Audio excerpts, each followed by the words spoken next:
तर नमस्कार मित्रांनो, बोर्डाची परीक्षा जवळ आली, पूर्व परीक्षा जवळ आली आणि बोर्डाच्या परीक्षेच्या अनुषंगाने जर का आपल्याला तयारी करायची असेल, आपले जर का चांगला सराव व्हायचा असेल, तर प्रश्नपत्रिकांचा सराव खूप महत्त्वाचा आहे. कारण प्रश्नपत्रिका ज्या असतात जुन्या, त्यातले बरेचसे प्रश्न बोर्डाच्या परीक्षेला रिपीट होतात. त्यातले सेम टू सेम जरी नाही झाले ना मित्रांनो, तरी त्या प्रकारचे प्रश्न आकडे बदलून, अंक बदलून, अक्षरं बदलून, थोडीफार फेरफार करून ते तरी प्रश्न नक्कीच येत असतात. तर आज आपण ही मार्च 2024 ची प्रश्नपत्रिका बघणार आहोत. इम्पॉर्टंट प्रश्नपत्रिका आहे. तर जाऊयात पटकन पुढं. तर बघा मित्रांनो, या ठिकाणी पहिला जो प्रश्न आहे, कुठल्याही प्रश्नपत्रिकेमध्ये बघा, पहिला जो प्रश्न आहे लय सोपा असतो. एकदम भारी. हात भारी, लाज भारी, पहिला प्रश्न सगळ्यात भारी. या पहिल्या प्रश्नामध्ये काय असतं माहिती आहे का? बहुपर्यायी प्रश्न. 4 प्रश्न आपल्याला दिलेले असतात. पहिल्यातला ए 4 मार्काला बरं का. प्रश्न पहिला जो आहे तुम्ही लक्षात घ्या. पहिल्यामध्ये ए आणि बी असे 2 प्रश्न असतात. ए 4 मार्काला, बी 4 मार्काला, एकूण झाले 8 मार्क. ए बहुपर्यायी प्रश्न, 4 प्रश्न विचारले जातील. 4 पैकी 4 सोडवायचे आहेत. एका प्रश्नाला 1 मार्क, 4 प्रश्नाला 4 मार्क. बी जो आहे 1-1 मार्काचे 4 प्रश्न विचारले जातील. आता या पहिल्या प्रश्नामध्ये जे प्रश्न असतात ते कुठून येतात ते पण सांगतो. बघा मित्रांनो, संकीर्ण प्रश्न संग्रह जितके आहेत, गणित भाग 1 आणि 2 चे सगळे संकीर्ण प्रश्न जे आहेत, त्याच्यामध्ये बहुपर्यायी प्रश्न आहेत. ते सगळे प्रश्न नीट करा, कारण त्यातलेच प्रश्न बऱ्याचदा रिपीट होतात. आता बघा हा जो पहिला प्रश्न आहे, इथं काय दिलंय? के वर्ग वजा 7x अधिक 12 बरोबर 0. या वर्ग समीकरणाचं एक मूळ, भावांनो एक मूळ 3 आहे. तर के ची किंमत काढा. याच्यासारखा सोपा प्रश्न जगात कुठं नाही. एकदम सिंपल प्रश्न आहे. बघा, मला काय दिलंय हे जे समीकरण आहे, के वर्ग वजा 7x अधिक 12 बरोबर 0. हिचं एक मूळ 3 आहे. भाऊ याचा अर्थ काय? एक मूळ 3 म्हणजेच x बरोबर 3 आहे. म्हणजे तुम्हाला एक्सच्या जागेवर 3 लिहायचे आणि के ची किंमत काढायची ऑटोमॅटिक निघते. बघा कशी. काय करा, 3 गुणिले एक्सचा वर्ग म्हणजे 3चा वर्ग. वजा 7 गुणिले एक्सच्या जागेवर 3 लिहा. अधिक 12 आपल्या जागेवर बरोबर 0. आता काय होईल? के गुणिले 3चा वर्ग 9. वजा 7 त्रिक आले 21. अधिक 12 बरोबर 0. आता पुढं काय होईल? 9 गुणिले के झाले 9 के आणि इथं वजा अधिक वजा बाकी. 21 मधून 12 गेले. भाऊ 21 मधून गेले 12, एकातून 12, एकातून 2 जात नाही, अकरातून 2 गेले 9 आणि 0 इथं आलं 9 उत्तर आलं. ओके. या ठिकाणी किती आलं? 9 उत्तर आलं. 21 मधून 12 गेले 9 राहिले. फक्त वजा 9 कारण मोठ्या संख्येचं चिन्ह. मोठी संख्या कोण आहे? 21 तिचं चिन्ह. के ची किंमत काढायची 9 केला म्हणायचं भावा तू इथंच थांब. वजा 9 ला म्हणायचं तुझं इथं काय काम? तू जा पलीकडं. पलीकडे गेला वजाचा अधिक 9 झालं. मग के बरोबर 9 भागिले 9 कारण हा 9 गुणिले पलीकडे गेला भागिले के बरोबर 9 एक्के 9 के ची किंमत आली 1. भाऊ कुठे एक ऑप्शन आहे का बाबा ए बरोबर 1 हा ऑप्शन करेक्ट आहे. तर अशा प्रकारे मित्रांनो आपल्याला हा प्रश्न सोडवायचा आहे. इथं हे जे काही प्रश्न आहेत ना मल्टिपल चॉईस क्वेश्चन याच्यामध्ये कॅल्क्युलेशन फक्त असं लिहायची गरज नाहीये. फक्त डायरेक्ट ऑप्शन ए, एक बाबा एवढं उत्तर लिहिलं तरी बास झालं. हे कच्चं काम आपल्याला या ठिकाणी करायचंय. पुढचा पॉइंट बघा. एक्स अधिक 2y बरोबर बघा, एक्स अधिक 2y बरोबर 4. आता हे कॅल्क्युलेशन मी इथं बाजूला कुठेतरी करतो, बाकी रफ करतो. बघा, काय दिलंय बाबा? एक्स अधिक 2y बरोबर 4 हे समीकरण आहे. याचा आलेख काढण्यासाठी y बरोबर 1 असताना x ची किंमत किती? भाऊ एकदम साधा सोपा प्रश्न आहे. कसा प्रश्न आहे? सीधा साधा सा भोला भालाचा सवाल आहे भाई साहब. एक्स अधिक 2y बरोबर 4 आहे. एक्स अधिक 2y बरोबर 4.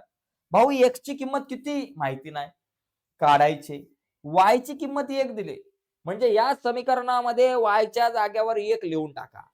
बघा 1 अधिक 2 गुणिले y च्या जागेवर लिहा 1 बरोबर 4. x आपल्या जाग्यावर. 2 एके 2 बरोबर 4. x आपल्या जाग्यावर, 4 आपल्या जाग्यावर, अधिक 2 बरोबर चिन्हाच्या पलीकडे गेले, वजा 2 झाले. x बरोबर 4तून 2 गेले 2. म्हणजे x बरोबर किती आलं? 2. कुठं आहे का? यस बाबांनो, ऑप्शन बी आपला करेक्ट है. हर साला आपको मिलता है 1 मार्क. कौन बनेगा करोड़पति से अमिताभ बच्चन और क्रिएटिव्ह मॅथ्स मराठी से महेंद्र खरे सर बोल रहे हैं. तर बघा या ठिकाणी तुम्हाला 2 मार्क मिळून जातील. आता जरा जाऊयात पुढं. पुढचा प्रश्न या ठिकाणी आपण बघू. तुमच्या लक्षात आलं एकदम सोपे प्रश्न असतात. आहाहाहा! काय प्रश्न आहे. दिलेल्या अंकगणिती श्रेणीमध्ये टी 7 बरोबर 4, डी बरोबर वजा 4 तर ए ची किंमत काढा. भाऊ दिलंय काय? टी 7 दिलंय. टी 7 दिलंय म्हणजे टीएन चं सूत्र वापरा. टन-टना टन टन टन टारा टीएन चा फॉर्म्युला वापरा. आहा! लिहिला सूत्र एकदम टकाटक, पटापट, झटपट, पटापट डोक्यामध्ये सूत्र टाईप करा फटाफट. बघा TN, टी किती 7 दिलाय म्हणून TN च्या जागेवर 7, हम 7 7 है. ए ची किंमत आपल्याला काढायची. ए ला म्हणायचं बाबा तू इथंच थांब. एन किती, टी 7 आहे म्हणून 7 वजा 1 गुणिले डी ची किंमत आहे आपल्याकडे वजा 4. टी 7 ची किंमत किती आहे 4, इन मीन 4 आहे बरोबर. ए अधिक 7तून 1 गेले 6 गुणिले वजा 4, 4 आपल्या जाग्यावर ए, 6 गुणिले वजा 4, 6 चोक 24, वजा 4 आहे म्हणून वजा 24. हे वजा 24 आहे बरोबर चिन्हाच्या पलीकडे आले अधिक 24. 4 अधिक 24 बरोबर ए. ए बरोबर 24 आणि 4 झाले 28. ए ची किंमत 28. भाऊ कुठं आहे का? आहे सर. डी या ठिकाणी ए बरोबर 28. मित्रांनो एकदम साधा सोपा प्रश्न आहे. ए बरोबर 28 आलं. आता हा बघा जीएसटी मध्ये एकूण किती अंकाक्षरे असतात? तर एकूण 15 अंकाक्षरे असतात. हा मुद्दा लक्षात घ्या. जीएसटी मध्ये एकूण 15 अंकाक्षरे असतात. हिचा अजून एक प्रश्न विचारला जाऊ शकतो मित्रांनो. याच्या ऐवजी एक अजून कारण हा प्रश्न 2-3 वेळा विचारला गेला बोर्डाच्या परीक्षेला. जीएसटी मध्ये किती अंकाक्षरे असतात? तर असा एक मला प्रश्न मला असं वाटतं यावर्षी येऊ शकतो. तो म्हणजे कुठला? जीएसटी ची सुरुवात कधीपासून झाली? तर 1 जुलै 2017 ही तारीख डोक्यामध्ये फिट करून ठेवा. हा प्रश्न यावर्षी येण्याची शक्यता दाट आहे. ओके, चला पुढे प्रश्न. पुढचा प्रश्न. प्रश्न क्रमांक पहिल्यातला ए बघा. बाबा 4 प्रश्न. झटपट पटापट 4 प्रश्न आलेले आहेत पटापट. त्याच्यातला बघा पहिला. बरं का हाच आहे ना 17x अधिक 15y बरोबर. हे झाले प्रश्न आपण हे आता बघितले जस्ट. त्याच्यानंतर आता बघा प्रश्न क्रमांक पहिल्यातला बी. आता बी मध्ये बघा हा पहिला प्रश्न मित्रांनो या प्रकारचा प्रश्न लई याळा येऊन गेलाय परीक्षेला. फक्त x अधिक y विचारले इथं बाबा x वजा y ची किंमत विचारली. मला काय दिले 17x अधिक 15y बरोबर 11 आणि 15x अधिक 17y बरोबर 21. तर x वजा y ची किंमत काढा. भाऊ लय प्रश्न सोपा आहे. काय करायचं जास्त टेन्शन घ्यायचं नाही. दोघांना लिहायचं 15x अधिक 17y बरोबर 11. याला म्हणायचं भाऊ तू एक नंबर. त्याचबरोबर नाही चुकीचा लिहिला. 17x अधिक 15y बरोबर 11 याला म्हणायचं भावा तू एक नंबर. त्याच्यानंतर 15x अधिक 17y बरोबर 21 भावाला म्हणायचं 2 नंबर. अशी 2 समीकरणे मित्रांनो. मला x वजा y ची किंमत जर काढायची असेल तर मी सरळ या 2 समीकरणांची वजाबाकी करणार. दोघांची वजाबाकी केली की ऑटोमॅटिकली तुम्हाला x वजा y ची किंमत मिळेल. बघा कसं. समीकरण 1 मधून 2 वजा करू. 2 मधून 1 केला तरी चालेल. आपण इथं लिहूयात इमानदारीमध्ये. समीकरण नंबर 1 वजा समीकरण नंबर 2 करू. समीकरण 1 मधून समीकरण 2 ला वजा करायचं.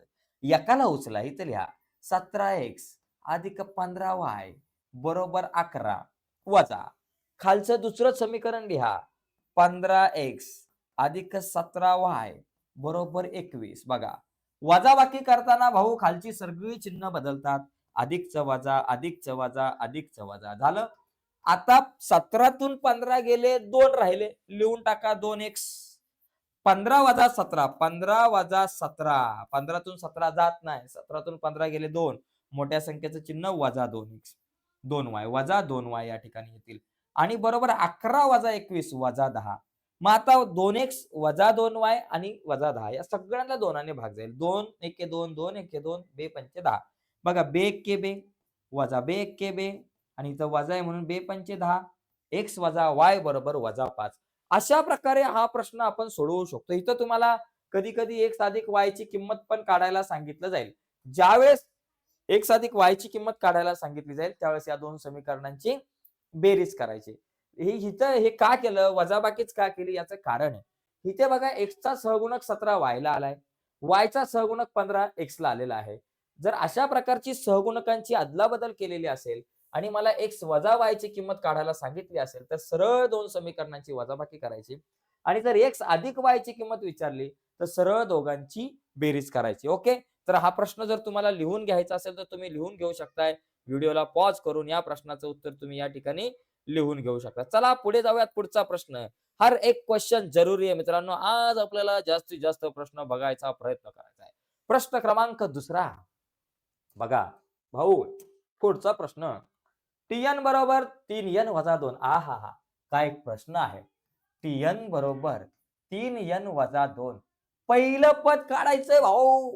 लय सोपा प्रश्न आहे. एकदम एवढा सोपा ना एवढा सोपा प्रश्न आहे. tn च्या जागेवर t1 कारण पहिलं पद विचारलंय. म्हणून लिहिलं T1. 3 गुणिले यांच्या जागेवर 1, कारण पहिलं पद काढते. वजा 2. 3 एके 3 वजा 2. 3तून 2 गेले 1. भाऊ, याच्यासारखा प्रश्न नाही.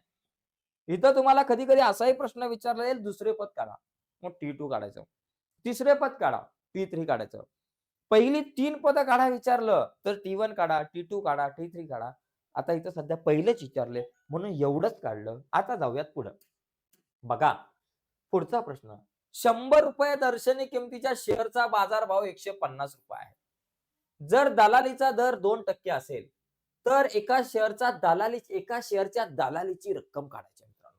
दलाली ही बाजारभावावरती काढली जाते. बाजारभाव. भाऊ, बाजारभाव माझ्याकडे काय आहे? बाजारभाव मला दिलेला आहे ₹150. आता दलाली जी आहे मी काढतो. दलाली काढायची मला. दलाली ₹150 किती टक्के? भाऊ, दलालीचा दर 2% आहे. ₹150 वरती 2%. याचा अर्थ काय? 150 गुणिले 2% म्हणजे काय? 2/100. बरोबर? आता 150 गुणिले 2 केलं की येतात 300. 300ला या 100ने भाग लावा. 100 त्रिक 300 म्हणजे ₹3. दलालीचा दर जो आहे तो दलालीची रक्कम जी आहे ती ₹3 असणार भाऊ. हा असा प्रश्न तुम्हाला सराव संच 4.4 मध्ये आहे बघा. ओके. तर अशा प्रकारे असाही प्रश्न विचारला जाऊ शकतो. हा शेअर विकला तर किती रुपयाला मिळेल, किती पैसे मिळतील, आणि विकत घेतला तर किती पैसे मिळतील, अशा प्रकारचे पण प्रश्न येतात. पण सध्या आपण हाच प्रश्न बघू. पुढचा प्रश्न बघू आपण आता. बघा, पुढचा मुद्दा संभाव्यता मधला हा प्रश्न आहे भाऊ. एकदम भारी आहे. काय दिलंय? 2, 3, 5 या अंकांची पुनरावृत्ती न करता 2 अंकी संख्या तयार करण्याचा नमुना अवकाश लिहा. भाऊ, नमुना अवकाश लिहा एकदम सावकाश. अंकांची पुनरावृत्ती करायची नाही. यस, नमुना अवकाश. संख्या आहे 2 आहे, 3 आहे, 5 आहे, असे अंक आहेत.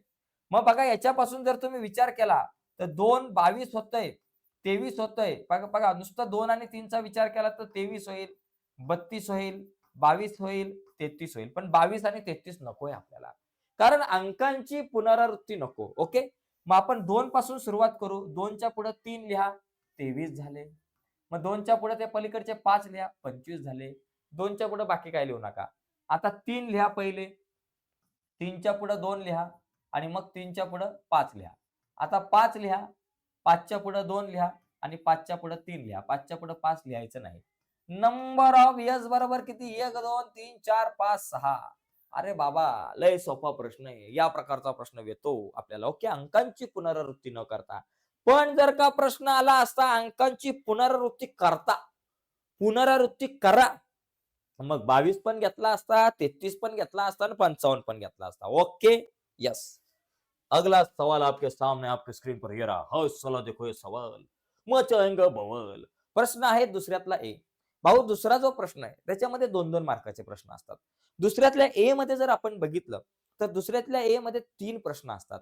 3 पैकी 2 प्रश्न सोडवायचे असतात, आणि ते ऍक्टिव्हिटी बेस्ड क्वेश्चन असतात, जे तुम्हाला इथं दिसतात बॉक्स तसे. याच्यात काय करायचंय? जर 0-2 ही 2x+3y बरोबर k या समीकरणाची उकल असेल, तर k ची किंमत काढण्यासाठी पुढील कृती पूर्ण करा. बघा, 0-2 ही 2x+3y बरोबर k या समीकरणाची उकल आहे. याचा अर्थ x ची किती? x चा निर्देशक 0, y ची किंमत 2 असणार. x ची किंमत 0, y ची किंमत 2. भाऊ, इथं अर्धा मार्क मिळाला 1. ओके. पुढे काय? मग आता बघा, म्हणून बरं का, x बरोबर 0 आणि y बरोबर 2 या किमती दिलेल्या समीकरणात ठेवून, मग बघा, 2 गुणिले x आहे. x ची किंमत 0 आहे, म्हणून 2 गुणिले 0. 3 गुणिले y असतो, y ची किंमत 2. बघा, 2 गुणिले 0 0 अधिक 3 दुने 6 बरोबर k. मग आता बघा, 0 अधिक 6 किती? 6 बरोबर k. म्हणजे k बरोबर किती आलं तुमच्याकडे? 6 आलं. बरोबर, k ची किंमत आली 6. तर एकदम सोपे प्रश्न असतात मित्रांनो हे प्रश्न एकदम इझी असतात.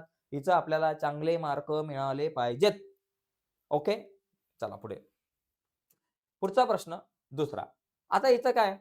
2 आणि 5 ही वर्ग समीकरणाची मुळे आहेत. तर वर्ग समीकरण तयार करण्यासाठी कृती पूर्ण करा. वर्ग समीकरण या प्रकरणातलं या ठिकाणी हा प्रश्न आहे. आणि वर्ग समीकरण तयार कसं करायचं बघा. इथं काय दिले? समजा अल्फा बरोबर 2, बीटा बरोबर 5. वर्ग समीकरणाची 2 मुळे असतात. एकाला म्हणलंय अल्फा, एकाला म्हणलंय बीटा. अल्फा बरोबर 2, बीटा बरोबर 5. मिळणारे समीकरण, हे समीकरण तयार करायचं सूत्र एक्स वर्ग वजा अल्फा अधिक बीटा एक्स अधिक अल्फा गुणिले बीटा बरोबर 0 हे सूत्र आहे. हे नीट लक्षात घ्या मित्रांनो. जर तुम्हाला कधी कधी डायरेक्ट 2 मार्काला प्रश्न आला, कृती नसेल, 2 मार्काच्या प्रश्नामध्ये आला विदाऊट कृतीवाला, तो दुसऱ्यातला बी, तर या ठिकाणी सूत्र माहिती पाहिजे. बरोबर. याच्यात किमती टाका बघा. एक्स वर्ग वजा अल्फा अधिक बीटा, अल्फा 2 आहे, बीटाची किंमत किती बाबा, इथं 5 लिहून टाका, गुणिले हा एक्स अधिक अल्फा गुणिले बीटा. आता अल्फा गुणिले बीटा, अल्फाची किंमत किती बाबा 2 आहे आणि गुणिले बीटा 5 इथं लिहिलाय. काय होईल बाबा, एक्स वर्ग वजा 2 गुणिले 2 अधिक 5 किती झाले 7 आणि 5 दुने झाले 10. झालं, एकदम सोपा आहे, एवढाच प्रश्न आहे. हिचे 4 बॉक्स असतात, एका बॉक्सला अर्धा मार्क, बरोबर असेल तर, चुकीचं लिहिलं तर 0 मार्क. ओके, 4 बॉक्सचे झाले 2 मार्क. तिसरा बघा, 2 नाणी एकाच वेळी फेकली. या प्रयोगाचा नमुना अवकाश व घटना ए व बी संच स्वरूपात लिहिण्यासाठी कृती पूर्ण करा. बघा, घटना ए कमीत कमी 1 छापा मिळणे आणि घटना बी एकही छापा न मिळणे. बघा, 2 नाणी एकाच वेळी फेकले असता नमुना अवकाश. आता नमुना अवकाश काय असतो, 2 नाणी जर फेकली तर नमुना अवकाश येतो H H, H T, T H, T T. बघा मित्रांनो, 2 नाणी फेकल्यावर नमुना अवकाश, 1 नाणं फेकल्यावर नमुना अवकाश, 3 नाणी फेकल्यावर नमुना अवकाश, 1 फासा फेकल्यावर नमुना अवकाश, 2 फासे फेकल्यावर नमुना अवकाश, हे सगळे नमुना अवकाश पाठ केले पाहिजे. आता याच्यामध्ये बघा, नमुना अवकाश काय बाबा, पहिला एच एच असतो, H H, S T, T H आणि इथं आला टी टी. झालं, इथं अर्धा आणि अर्धा 1 मार्क झाला. कमीत कमी 1 छाप मिळणे भाऊ, कमीत कमी 1 पाहिजे, 1 तरी छापा पाहिजे ना भाऊ, 1 तरी. कमीत कमी 1 म्हटलं ना, ते एकाच्या खाली 0 नकोय. कमीत कमी 1 म्हटलं की एकाच्या खाली नको, एकाच्या वर 2 असलं तरी चालेल. कमीत कमी 1 म्हणजे एकाच्या खाली 0 नकोय, टी नकोय, हा छाप हा नकोय. इथं 1 आहे, इथं 1 आहे, इथं 2 पण चालतील. लक्षात आलं? म्हणजे माझ्याकडे काय येईल, या ठिकाणी एच एच राहिला, इथं इथं एच एच लिहा. आता एकही छाप न मिळणे, एकही छाप कुठं नाहीये बघा, टी टी. या ठिकाणी एक पण छाप नाहीये. मग इथं लिहायचं T T, T T, T T T, T T T T T T T. Okay, चला जाऊयात पुढे. आता हा दुसऱ्यातला ए झाला. आता आपण दुसऱ्यातल्या बी कडे वळूयात. बघा मित्रांनो, दुसऱ्यातला जो बी आहे, तर या दुसऱ्यातल्या बी मध्ये आपल्याला 2-2 मार्काचे 5 प्रश्न दिले जातात आणि सांगितलं जातं, या 5 प्रश्नांपैकी कुठलेही 4 प्रश्न सोडवा, म्हणजे 8 मार्क. 4 प्रश्न म्हणजे 4 गुणिले 2 झाले 8 मार्क. 8 मार्कांचा हा प्रश्न आहे. आता इथं काय, चौकोन एबीसीडी हा आयत आहे. अरे क्या हो गया भाई साहब, गडबड हो गया. चौकोन एबीसीडी आयत आहे. आकृतीत दिलेल्या माहितीचा उपयोग करून ax अधिक by बरोबर c या स्वरूपात एक सामायिक समीकरणे तयार करा. बघा, आता आपण इथं लिहू बाबा, चौकोन ए बी सी डी हा काय बाबा, आयत आहे. हा आयत आहे, बरोबर. आणि आयताच्या सम्मुख भुजा कशा असतात, एकरूप असतात. आयताच्या समोरासमोरील बाजू एकरूप असतात, म्हणून बघा, AB बघा, AD बरोबर AC, AD आणि BC, AD बरोबर BC या दोन बाजू सारख्या, म्हणजेच BC बरोबर AD, म्हणून BC बरोबर AD, BC आणि BD या समोरासमोरील बाजू एकरूप. BC किती, 4x वजा y, BC च्या जागेवर लिहा 4x वजा y. AD किती, 2x अधिक y अधिक 8, 2x अधिक y अधिक 8. 4x ला म्हणायचं भाऊ तू इथंच थांब, आपल्याला या स्वरूपात लिहायचं ax अधिक by बरोबर c, म्हणजे x आधी मग y मग बरोबरचं चिन्ह आणि मग बाय, बाय म्हणजे आपला स्थिर संख्या. आता 2x अधिक आहे, इथं आले वजा 2x, हा वजा y आपल्या जागेवर, अधिक y इकडे आले वजा y, आणि 8 ला म्हणायचं बाबा तू तिथंच वाट बघ. 4तून 2 गेले 2 म्हणून 2x, वजा वजा 2 संख्यांना जर का चिन्ह असतील समान तर त्यांची होईल बेरीज. ओके, मग इथं झाले वजा 2y बरोबर 8. 2 2 8 सगळ्यांना कितीने भाग जाईल, 2ने. बे एक्के बे वजा बे एक्के बे बरोबर बे चौक 8, x वजा y बरोबर 4. हे एक समीकरण मिळालं. आता बघा दुसरी गोष्ट, सीडी एकरूप AB, ह्या दोन बाजू सुद्धा एकरूप आहेत, कारण आयताच्या समोरासमोरील बाजू एकरूप असतात. मग इथं लिहायचं CD बरोबर AB. CD आहे x अधिक 4 आणि बरोबर आपल्याकडे AB किती, 2y आहेत. Okay, 2y. मग आता आपण एक काम करू, x आपल्या जागेवर, 2y अधिक आहे, त्याला इकडं आणू, ये बाबा इकडं, अधिकचं वजा 2y बरोबर. 4 अधिक आहे त्याला म्हणायचं तू पण जा पलीकडं, अधिक 4चं झालं वजा 4. तर अशा प्रकारे मित्रांनो हा प्रश्न आपण सोडवू शकतो. 2 समीकरणं तयार करायची होती. हे एक समीकरण केलं अर्धा 1 मार्क, या दुसऱ्या समीकरणाला 1 मार्क. 1 आणि 1 2 मार्क. हा झाला एक पहिला प्रश्न. ठीक आहे. तर हा तुम्ही आता लिहून घेऊ शकता. याच्यानंतर आपण दुसरा प्रश्न बघूयात. चला नेक्स्ट सवाल, अगला सवाल आपके सामने आपकी स्क्रीन पर ये रहा. किधर गया? हा. खालीलपैकी कोणतेही 4 उपप्रश्न सोडवा भाऊ. सॉरी, त्याच्यातलाच आहे प्रश्न. त्याच्यातला दुसरा. पुढील वर्ग समीकरण अवयव पद्धतीने सोडवा. x वर्ग अधिक x वजा 20 बरोबर 0. भाऊ अवयव पद्धतीने कसं सोडवायचं यावर आपण सराव संच 2.2 मध्ये चर्चा केली. आपल्या YouTube चॅनलवर जाऊन हा सराव संच तुम्ही बघू शकताय. बघा इथं काय करायचं, सगळ्यात शेवटी कोण आहे 20 आहे त्याला उचलायचं. या 20ला उचलायचं, म्हणायचं ये बाबा जरा तू इकडं गाळ्यामध्ये. आणि 20चे अवयव पाडायचे. 20 एक्के 20, दाही दोन्ही 20, 5 चोक 20, असे 20चे आपण काढले अवयव. हे अवयव पाडल्यानंतर याच्यातून एक जोडी निवडायची. भाऊ कोणची जोडी निवडायची? 20च्या अगोदर वजाचं चिन्ह आहे म्हणजे वजाबाकी पाहिजे. किती पाहिजे? x बाजूला 1 आहे. काय नाही म्हणजे 1. जिसका कोई नहीं होता उसका 1 होता है.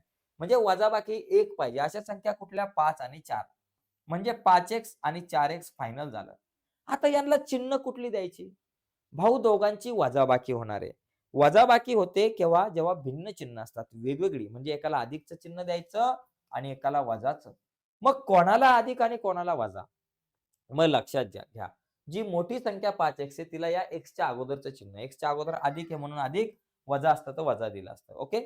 मग हे एक्सच्या अगोदरचं चिन्ह दिलं आणि उरलेलं जे चिन्ह आहे वजाचं ते आपण लहान संख्येला दिलं. मग इथं काय होईल? एक्स वर्ग अधिक एक्सच्या जागेवर लिहा 5x वजा 4x, त्याच्यानंतर हे वजा 20 बरोबर 0.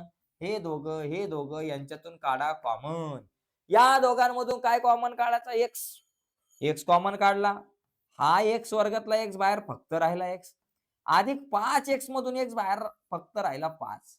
वजा 4 वजा 20 यांच्यातून काय कॉमन काढू शकतो आपण? जसं इथं मला एक्स दिसत होतं तसं इथं काय दिसत नाही. पण 4 आणि 20 कशाच्या पाड्यात येतात का? यस. 4 आणि 20 येतात कितीच्या पाड्यात? 4च्या. म्हणून इथं वजा 4 कॉमन काढा. 4 बाहेर आले, वजा 4 बाहेर आले, फक्त एक्स राहिलं. या वजाचं झालं अधिक, कारण कंसाच्या बाहेर वजा असेल तर आतलं चिन्ह बदलतं. आणि 4 25 म्हणून 5 बरोबर 0. x अधिक 5, x अधिक 5 2 वेळा आहे. जे या कंसात आहे तेच इकडे आलं पाहिजे. इथं x अधिक 5 आणि इथं काहीतरी वेगळं आहे तर समजायचं आपलं गणित चुकलंय. ओके. बघा x अधिक 5 2 वेळा आहे त्याला एकदाच लिहा म्हणजे कॉमन काढा. आणि हा x वजा 4 एकदा लिहा. x वजा 4 बरोबर 0. मग आता x अधिक 5 बरोबर 0 आणि x वजा 4 बरोबर 0. एक्स बरोबर अधिक 5 आहे बरोबर चिन्हाच्या पलीकडे गेले वजा 5. एक्स बरोबर वजा 4 आहे बरोबर चिन्हाच्या पलीकडे गेले अधिक 4. तर अशा प्रकारे मित्रांनो आपण अवयव पद्धतीनं कुठलंही वर्ग समीकरण सोडवू शकतो. तुमच्या डोक्यामध्ये ही गोष्ट फिट झाली असेल. ठीक आहे. हे लिहून घेऊ शकता तुम्ही. याच्यानंतर जाऊयात आपण पुढे. अगला सवाल आपके सामने अभी आएगा आपके स्क्रीन पर कुछ ही क्षणों में. चला पटापट पटापट झटपट पटापट. बघा पुढचा प्रश्न. बघा याच्यामध्ये काय बाबा, पुढील अंकगणिती श्रेणीचे 19वे पद काढा. भाऊ अंकगणिती श्रेणी मधला हा प्रश्न असा समजून घ्या की या प्रकारचा कुठलाही प्रश्न आला तर मला उत्तर लिहिता आलं पाहिजे. एकदम सोपा प्रश्न आहे बघा.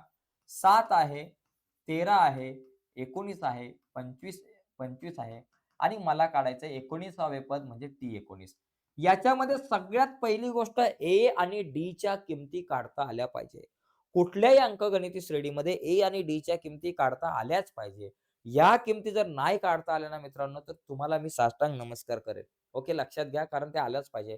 याच्यामध्ये ए बरोबर काय? जे पहिलं पद आहे 7 ते ए आणि डी म्हणजे साधारण फरक म्हणजे 13तून 7 गेले 6.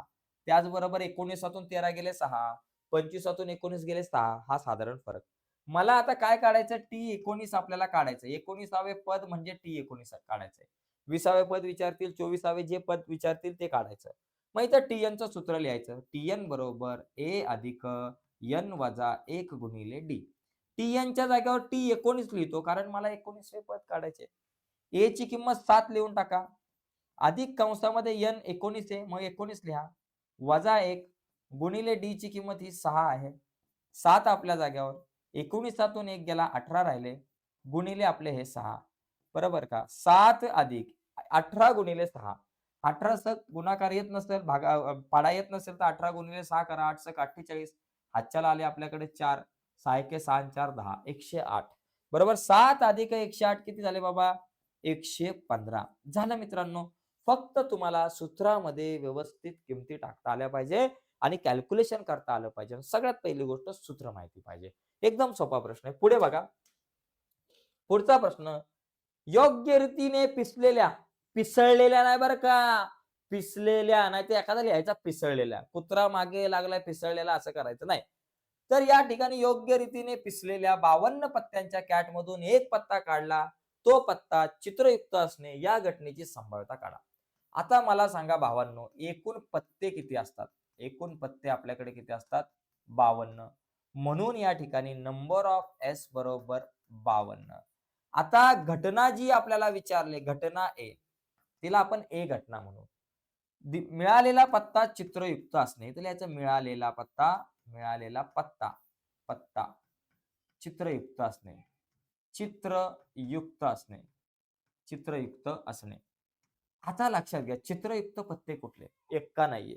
चित्रयुक्त पत्ते कुठले असतात? गुलाम चित्रयुक्त पत्ते असतात. त्याच्यानंतर राणी चित्रयुक्त पत्ता असतो, ज्याच्यावर चित्र असतो, आणि राजा चित्रयुक्त पत्ते असतात. हे 3च पत्ते चित्रयुक्त असतात. गुलाम, बघा गुलाम, बरोबर. चित्रयुक्त पत्ते जर तुम्ही बघितलं, चित्रयुक्त पत्ते, आपल्याकडे चित्रयुक्त पत्ते जर तुम्ही विचारलं तर गुलाम एक असतो, गुलाम. आता मला सांगा भावांनो, गुलाम किती असतात? 4 गुलाम असतात, बरोबर. चौकटचा एक गुलाम, इस्पिकचा, किलवरचा आणि त्याच्यानंतर बदामचा, असे 4 गुलाम असतात. राजा किती असतात? राजा पण 4 असतात. आणि अधिक राणी किती असते? राणी पण किती असतात? एकूण 4 असतात. बरोबर किती झाले? 4 त्रिक 12. एकूण चित्रयुक्त पत्ते आपल्याकडे झाले 12 झाले. 4 4 4 12. एका चित्रयुक्त पत्ता नाहीये हे लक्षात घ्या. मग आता मला सांगा नंबर ऑफ ए किती झालं? 12. बरोबर. आता याची संभाव्यता काढायची. संभाव्यता म्हणजे तुम्हाला माहिती आहे पी ऑफ ए. मग संभाव्यता काढायचं सूत्र नंबर ऑफ ए भागिले नंबर ऑफ एस. बरोबर. नंबर ऑफ ए किती आहे बाबा आपल्याकडे? नंबर ऑफ ए आपल्याकडे आहे 12 आणि नंबर ऑफ एस आपल्याकडे आहे 52. दोघांना 4 ने भाग लावायचा आहे. 12 ला 4 ने भाग लावला 4 त्रिक 12. 52 ला 4 ने भाग लावला 13 आलं. कारण 13 चौक 52. अशा प्रकारे मित्रांनो हा जो प्रश्न आहे तो आपण सोडवू शकतो. ठीक आहे. आता पुढे जाऊयात आपण. पुढचा प्रश्न 5वा. तर या प्रश्न क्रमांक दुसऱ्यातल्या बी मधला शेवटचा प्रश्न इथे बघा. पुढील सारणीत एका सॉफ्टवेअर कंपनीतील दैनंदिन कामाचे तास व तेवढा वेळ काम करणाऱ्या कर्मचाऱ्यांची संख्या दिली आहे. त्यावरून वरच्या मर्यादेपेक्षा कमी संचित वारंवारता सारणी आपल्याला तयार करायची आहे. पेक्षा कमी संचित वारंवारता आपल्याला ही सारणी तयार करायची आहे. तर पेक्षा कमी संचित वारंवारता तयार करण्याचा हा जो प्रश्न आहे तो अतिशय मित्रांनो सोपा आहे. लक्षात घ्या. कारण याच्यामध्ये आपल्याला जास्तीत जास्त मार्क मिळू शकतात. आता सांख्यिकी जे काही प्रकरणे आपल्याकडे असले जाते, या सांख्यिकी प्रकरणामध्ये आपल्याला जास्तीत जास्त मार्क कसे मिळवता येईल त्याचा विचार करायचा. कारण ज्यावेळेस आपण मध्यक काढतो, मध्यक काढताना आपल्याला पेक्षा कमी संचित वारंवारता आपल्याला काढावी लागते. ओके. त्याच्यामुळे आपल्याला या ठिकाणी मध्य काढता येण्यासाठी ही संचित वारंवारता काढता येणं गरजेचं आहे.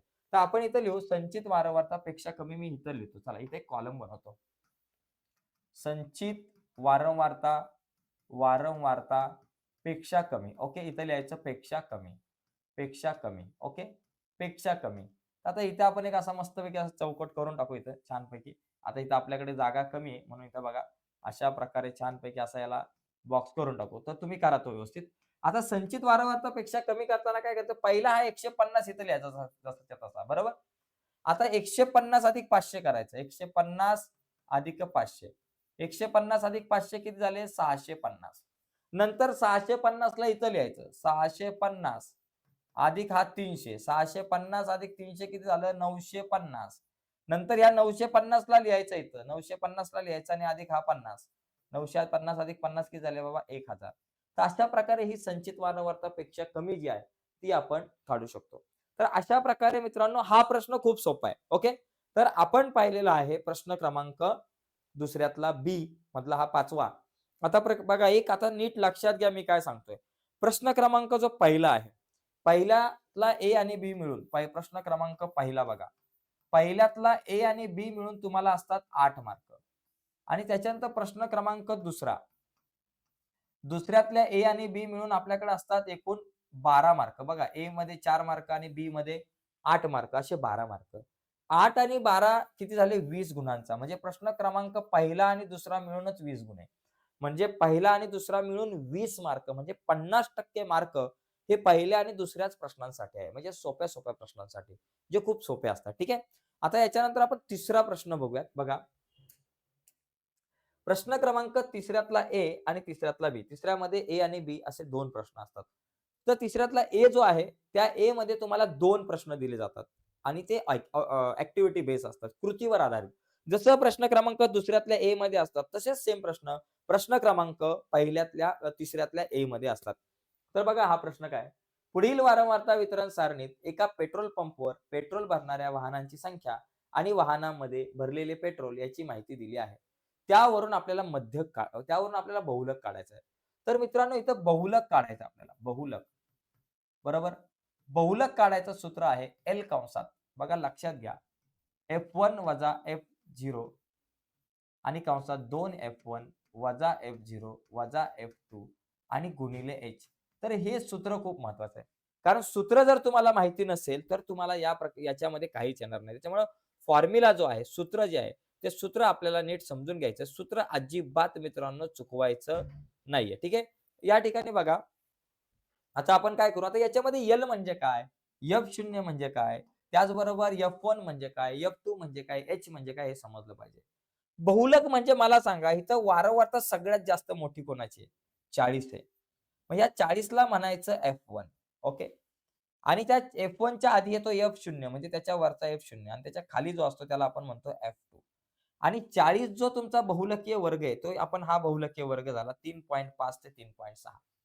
आता या 3.5 आणि 3.6 मध्ये जर तुम्ही बघितलं, तर याच्यामध्ये एल म्हणजे काय? 3.5 खालची वर्गमर्यादा. एल बरोबर 3.5 खालची वर्गमर्यादा.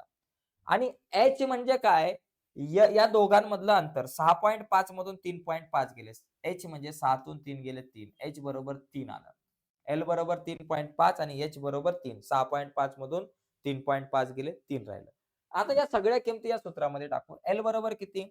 एल बरोबर 3.5 आहे. मग इथं 3.5 लिहून टाका. कॅल्क्युलेशन व्यवस्थित करा. कंसामध्ये F1. F1 40 वजा F2 33.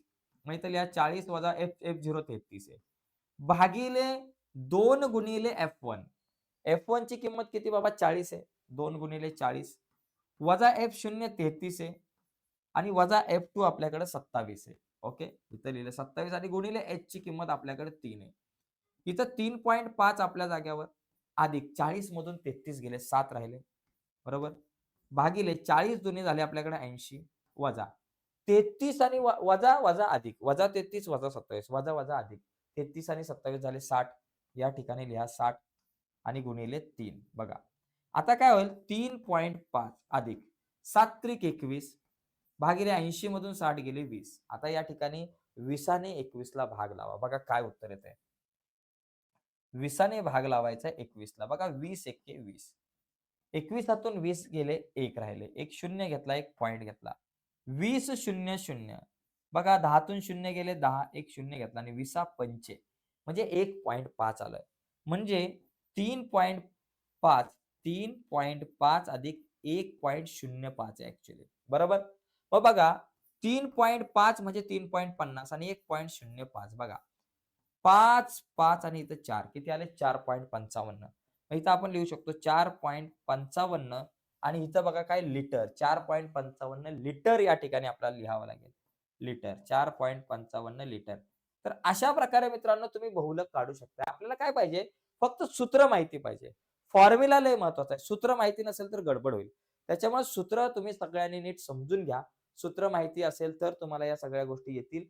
तर खूप सोपा प्रश्न आहे. मी बाजूला होतो. तुम्हाला या व्हिडिओला पॉज करून तुम्ही या प्रश्नाचं उत्तर लिहू शकताय. ठीक आहे. आता पुढे जाऊयात आपण. पुढचा बघा, याच्यामध्ये अजून एक प्रश्न आहे. एकतर हा खूप सोपा होता किंवा तुमच्याकडे दुसरा एक प्रश्न आहे. हा एक कृतीवर आधारित प्रश्न आहे. बघा हा प्रश्न पुस्तकाच्या बाहेरचा आहे. परंतु यामध्ये तुमच्याकडे एक प्रश्न आहे बघा. रिमोट कंट्रोल कारची किंमत ₹1770 बघा. त्या प्रकारचा हा प्रश्न आहे. तुमचा जो फायनान्शियल प्लॅनिंग म्हणजे अर्थनियोजन जे प्रकरण आहे ना, तर त्याच्यातला हा प्रश्न आहे. त्या प्रकारचा त्याच्यातल्या एका प्रश्नाच्या सारखा आहे. खेळण्यातील एका रिमोट कंट्रोल कारची जीएसटी करासह किंमत 2360 आहे. पुस्तकामध्ये जो प्रश्न आहे ना, त्याच्यामध्ये 1770 आहे किंमत. लक्षात घ्या. जीएसटीचा दर 18% आहे, तर त्या कारची करपात्र किंमत काढण्यासाठी कृती पूर्ण करा. बघा, काय दिले? कारची विक्री किंमत जीएसटी करासह ₹2360 दिले. जीएसटीचा दर 18%. समजा कारची करपात्र किंमत ₹X आहे. तर जीएसटी किती बाबा? ₹X करपात्र किंमत. मग जीएसटी हा करपात्र किमतीवर लागतो. करपात्र किंमत X आहे. त्याच्यावर 18% जीएसटी म्हणजे गुणिले 18/100 म्हणजे काय झालं? 18x भागिले 100 हा झाला जीएसटी. बघा 18x/100. खेळण्यातील कारची विक्री किंमत. विक्री किंमत म्हणजे काय? करपात्र किंमत अधिक जीएसटी. बरं का? विक्री किमतीचं सूत्र आहे करपात्र किंमत अधिक जीएसटी. लक्षात घ्या, हे सूत्र लक्षात घ्या. विक्री किंमत म्हणजे करपात्र किंमत अधिक जीएसटी. आता विक्री किंमत आपल्याला दिली 2360. मग इथं लिहिली 2360 बरोबर. करपात्र किंमत आपण म्हटलंय एक्स आणि विक्री किंमत किती आणि जीएसटी सॉरी करपात्र किंमत अधिक जीएसटी आहे. विक्री किंमत किती 2360, करपात्र किंमत एक्स आणि जीएसटी किती 18/x गुणिले 100. मग इथे 18/100 गुणिले एक्स. 18/100 गुणिले एक्स लिहिलं. आता काय होईल? 2360 बरोबर इथं काय येईल बाबा? या ठिकाणी इथे आकडा काय येणार आहे? तर तो लक्षात घ्या. इथं काय येईल? आता हे कॅल्क्युलेशन आपण पलीकडे करूयात. म्हणजे बघा 2360 बरोबर इथे बघा तिरकस गुणाकार करा. 100 गुणिले 1 100x 100x अधिक 18 गुणिले 1 18 सॉरी अधिक 1 मिनिट आता हे कॅल्क्युलेशन मी माझ्या पद्धतीने करतो. इथे बघा 2360 चा अर्थ काय? 2360 बरोबर x अधिक 18x भागिले 100 असं आहे. आता इथे काय होईल बाबा 100 गुणिले 1 100x अधिक हे 18x आणि भागिले 100 म्हणजे काय झालं 100 आणि 18 किती झालं 118x भागिले 100 येईल. 118x भागिले 100 म्हणजे इथे किती आलं पाहिजे 118x भागिले 100. आता काय करायचं या ठिकाणी बघा हे जे खाली जे भागिले 100 होते हे गुणिले आले इकडं आणि 118x बरोबर बरोबर 118x. आता 2360 गुणिले 100 हे 118 गुणिले इकडे आले भागिले 118 झाले. आता बघा कारची करपात्र किंमत किती? 118 ने 2360 ला भाग लावा बघा. 2360 भागिले 118. 118 दुने 236 येतात आणि हा 0 20 म्हणजे इथं झाले 20 आणि 20 गुणिले हे 100 किती झाले 2000 बघा. 20 गुणिले 100 जर तुम्ही केलं तर तुम्हाला मिळतील 2000. तर इथे तुम्हाला उत्तर लिहायचं 2000. ₹2000 आहे. कारची करपात्र किंमत 2000 आहे. अशा प्रकारे जुगाड करून हे बॉक्स भरायचे. या प्रश्नामध्ये जर तुम्ही बघितलं तर एकूण 6 बॉक्स असतात बघा. 1, 2, 3, 4, 5च आहेत. ॲक्चुअली 6 बॉक्स पाहिजे. कुठेतरी एखादा बॉक्स राहिला असेल. हा बघा हा एक राहिला. 1, 2, 3, 4, 5 आणि 6 बॉक्स असतात. प्रत्येक बरोबर बॉक्सला अर्धा मार्क. तर हा तिसऱ्यातला ए सुद्धा खूप सोपा असतो. ठीक आहे. चला याचा एक स्क्रीनशॉट घेऊ शकता किंवा तुम्ही व्हिडिओला पॉज करून लिहू शकताय. यानंतर आपण आपल्या पुढच्या प्रश्नाकडे वळूया. ठीक आहे. चला तर जास्तीत जास्त प्रश्न आपण पाहण्याचा प्रयत्न करतोय. चला पटकन आता पुढे जाऊ. पुढचा बघा प्रश्न. तिसरा प्रश्न. तिसऱ्यातला बी. बघा तिसऱ्यातला ए जो आहे तो खूप सोपा असतो. आता तिसऱ्यातला बी पण सोपा कारण तिसऱ्यातल्या बी मध्ये आपल्याला एकूण 4 प्रश्न दिले जातात आणि 4 पैकी आपल्याला 2 प्रश्न सोडवायला सांगितले जातात. ओके 3-3 मार्काचे. ओके बघा. या ठिकाणी हा जो प्रश्न आहे इथं दिले सूत्राचा उपयोग करून समीकरण सोडवा. फॉर्म्युलाचा वापर करायचा एकदम सोपा प्रश्न बघा. आता माझ्याकडे काय 3m चा वर्ग वजा m वजा 10 बरोबर 0. या समीकरणात सूत्राचा वापर करायचा. सूत्र काय बाबा? सूत्र माहिती पाहिजे बघा. m बरोबर वजा b अधिक वजा वर्गमुळात b वर्ग वजा 4ac आणि भागिले 2a हे सूत्र आहे. या सूत्राचा मला वापर करायचा. आता या सूत्राचा जर मला वापर करायचा असेल तर मला कशाची किंमत पाहिजे? मला एबीसीच्या किमती पाहिजे. बरोबर ना? कारण इथे एबीसीच्या सगळ्या एबीसीच्या किमती पाहिजेत. मग या वर्ग समीकरणातून आपण एबीसीच्या किमती काढू. पण एबीसीच्या किमती काढण्याच्या अगोदर एक वाक्य लिहायचं.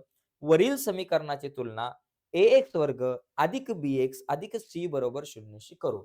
आणि मग a बरोबर किती बाबा? m वर्गच्या शेजारी 3 आहे. बी बरोबर किती? यमच्या शेजारी काहीच दिसत नाही भाऊ. यमच्या शेजारी कुठलीच संख्या नाहीये. मग लक्षात घ्यायचं, जिसका कोई नहीं होता उसका एक होता है. मग यमच्या शेजारी काहीच नाही म्हटल्यावर एक आहे. पण इथं वजा आहे म्हणून वजा एक घ्या. आणि हे सी ची किंमत आली -10. अशा प्रकारे एबीसीच्या किमती आल्या. सॉरी. Double sorry. बघा या ठिकाणी आता या सगळ्या किमती, 3 किमती एबीसीच्या या आपण या सूत्रामध्ये टाकू शकतो डायरेक्ट. पण 2 पायऱ्या आहेत मी पुढे जाण्याच्या तुम्हाला सांगेल. एक तर डायरेक्ट या सूत्रात किमती टाका किंवा माझं सजेशन असं आहे डायरेक्ट किमती टाकण्यापेक्षा ही वर्गमुळामध्ये बी वर्ग वजा 4ac जी किंमत आहे ती अगोदर वेगळी काढा. म्हणजे कॅल्क्युलेशन जरा सोपं पडेल. कसं बघा. बी वर्ग वजा 4ac बी चा वर्ग, बी ची किंमत वजा 1 त्याचा वर्ग वजा 4 गुणिले ac, a ची किंमत 3 गुणिले c ची किंमत -10. एकाचा वर्ग 1 वजा वजा अधिक 4 त्रिक 12 आणि 12 आहे 120.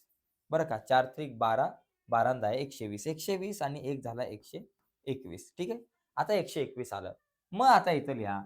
बघा वजा बी अधिक वजा बघा वजा बी ची किंमत काय बाबा माझ्याकडे बी चा जर तुम्ही विचार केला एकच मिनिट फक्त बघा बी चा जर विचार केला तर बी ची किंमत आहे वजा 1 इथं लिहायचं वजा 1 आणि अधिक वजा वर्गमुळात बी वर्ग वजा 4ac ची किंमत काढली 121 तिला लिहा 121 आणि भागिले 2a 2a म्हणजे 2 गुणिले a ची किंमत आहे 3 इथं लिहा 2 गुणिले 3 झालं. आता वजा वजा अधिक 1 झालं आणि अधिक वजा 121 म्हणजे काय? वर्गमुळात 121. 121 चं वर्गमूळ किती? 11. कारण 11 चा वर्ग 121 आहे आणि भागिले बेत्रिक 6. आता m बरोबर तुमच्याकडे 2 उत्तर येतील. एक तर 1 अधिक 11 भागिले 6 किंवा पलीकडं m बरोबर 1 वजा 11 भागिले 6. आता 1 अधिक 11 किती? 12 भागिले 6. आता 6 एके 6, 6 दुने 12 म्हणून m बरोबर आपल्याकडे येतील 2 किंवा पलीकडं m बरोबर 1 वजा 11 म्हणजे वजा 10 येतात. वजा 10 भागिले 6. 10 आणि 6 कितीच्या पाड्यात येतात? 2च्या. बेपंचे 10 वजा 5 आणि बेत्रिक 6 म्हणजे वजा 5/3. तर असं आपण हा प्रश्न सोडू शकतो. खूप सोपा आहे मित्रांनो. तुम्हाला मी सांगतो सूत्र पद्धतीने समीकरण सोडवा. 90% वेळा बोर्डाच्या परीक्षेला आलेला आहे. त्याच्यामुळे यावर्षी सुद्धा येण्याची शक्यता आहे. गणित बदलेल, आकडे बदलतील, परंतु पद्धत हीच राहणार आहे. सूत्र पद्धतीने वर्ग समीकरण सोडवा. हा प्रश्न खूप वेळा बोर्डाच्या परीक्षेला येऊन गेलेला आहे. त्यामुळे या प्रश्नाची तयारी चांगली ठेवा. 3 मार्क आपल्या हातात आहेत. आपल्या हातातले मार्क आपल्याला सोडायचे नाहीयेत अजिबात. ठीक आहे. पुढे बघा. पुढचा प्रश्न. पुढील एक सामायिक समीकरणे क्रेमरच्या पद्धतीने सोडवा. भाऊ क्रेमरच्या पद्धतीने बघा. 3x वजा 4y बरोबर 10. याला म्हणायचं भाऊ तू एक नंबर आहे बरं का. त्याच्यानंतर 4x वजा 3y बरोबर 5. याला म्हणायचं भाऊ तू 2 नंबर आहे. आता ही 2 समीकरणं क्रेमरच्या पद्धतीने सोडवायचे बघा. 3x वजा 4y बरोबर 10, 4x वजा 3y बरोबर 5. क्रेमरच्या पद्धतीने सोडवताना तुम्हाला सांगतो एकदम सिंपल साधी सोपी ट्रिक आहे. की याच्यामध्ये एक ट्रिक लक्षात ठेवायची. डी ट्रिक पुस्तकामध्ये नाही पण तुम्हाला सांगतो. क्रेमरच्या पद्धतीमध्ये डी, डीएक्स आणि डीवाय या 3 किमती आपल्याला काढाव्या लागतात. 12, 32 आणि 13 ही ट्रिक लक्षात ठेवायची आहे. याचा अर्थ डी ची किंमत काढताना 12 घ्यायचं, डीएक्स ची किंमत काढताना 32 घ्यायचं, डीवाय ची किंमत काढताना 13 घ्यायचं. म्हणजे काय? सांगतो. टेन्शन नाही लेणे का. बघा डी ची किंमत काढताना 12 घ्यायचं म्हणजे डी बरोबर 12 म्हणजे बघा हा पहिला स्तंभ, हा दुसरा स्तंभ, हा आधार स्तंभ म्हणजे तिसरा स्तंभ. बघा डी बरोबर काय? डी बरोबर 12. 12 म्हणजे पहिला आणि दुसरा स्तंभ. चल नाही घ्यायची. त्याचे सहगुणक घ्यायचे. पहिल्यामध्ये 3, 4 आहेत. 3, 4 घेतलं. दुसऱ्यामध्ये -4 आणि -3 आहे. ओके. आता पुढची गोष्ट तुम्हाला माहिती आहे तिरकस गुणाकार. 3 गुणिले -3, 3 गुणिले -3 बरोबर आणि वजाचं चिन्ह -4 गुणिले 4, -4 गुणिले 4. 3 त्रिक 9 वजा आहे म्हणून -9 वजा वजा अधिक 4 चूक 16. वजा अधिक वजा बाकी.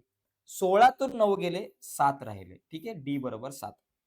आता डीएक्स बरोबर काय बाबा 12 झालं. डीएक्स म्हणजे 32. तिसरा आणि दुसरा स्तंभ. तिसऱ्यामध्ये 10 5 आहे. 10 आहेत 5 आहेत. आणि दुसऱ्यामध्ये -4 -3 -4 -3. ओके झालं. पुढे काय करणार आता 10 गुणिले -3 10 गुणिले -3 या दोघांचा गुणाकार आणि वजाचं चिन्ह देऊन -4 गुणिले 5 इथं लिहायचं -4 गुणिले 5. 10 त्रिक 30 वजा आहे म्हणून -30 वजा वजा अधिक 4 पंचे झाले 20. बघा 10 त्रिक 30 एकदा नीट व्यवस्थित काही गोष्टी जरा समजून घ्या. समीकरण बघा 3x - 4y = 10 आणि 4x - 3y = 5. समीकरण तर बरोबर आहे. 12 घेतलं पहिलं 3 4 -4 3. आता आपण 32 घेऊ dx ची किंमत काढताना. 32 म्हणजे अगोदर तिसरा स्तंभ 10 5 आणि मग दुसरा स्तंभ -4 -3 या ठिकाणी आपण घेतलं. पहिलं काय केलं 10 गुणिले -3 आणि त्याच्यानंतर -4 गुणिले 5 -4 गुणिले 5 बघा 10 त्रिक 30 वजा आहे म्हणून -30 आणि 4 पंचे 20 वजा वजा अधिक 20 वजा अधिक वजा बाकी 10 तून 20 गेले सॉरी 30 तून 20 गेले वजा 10 राहिले. म्हणजे डी ची किंमत जी आहे ती आपल्याकडे आली होती 7 आणि dx ची किंमत आपल्याकडे आलेली आहे -10. ओके एकदा इथे कॅल्क्युलेशन बघा 3 गुणिले -3 बरोबर आणि -4 गुणिले 4 3 त्रिक 9 वजा 9 आणि वजा वजा अधिक 4 चौक 16 16 तून 9 गेले 7 बरोबर आहे. आता dy ची किंमत काढायची d झाली dx झाली dy 12 32 नंतर 13 dy ची किंमत काढताना 13 म्हणजे पहिला आणि तिसरा स्तंभ.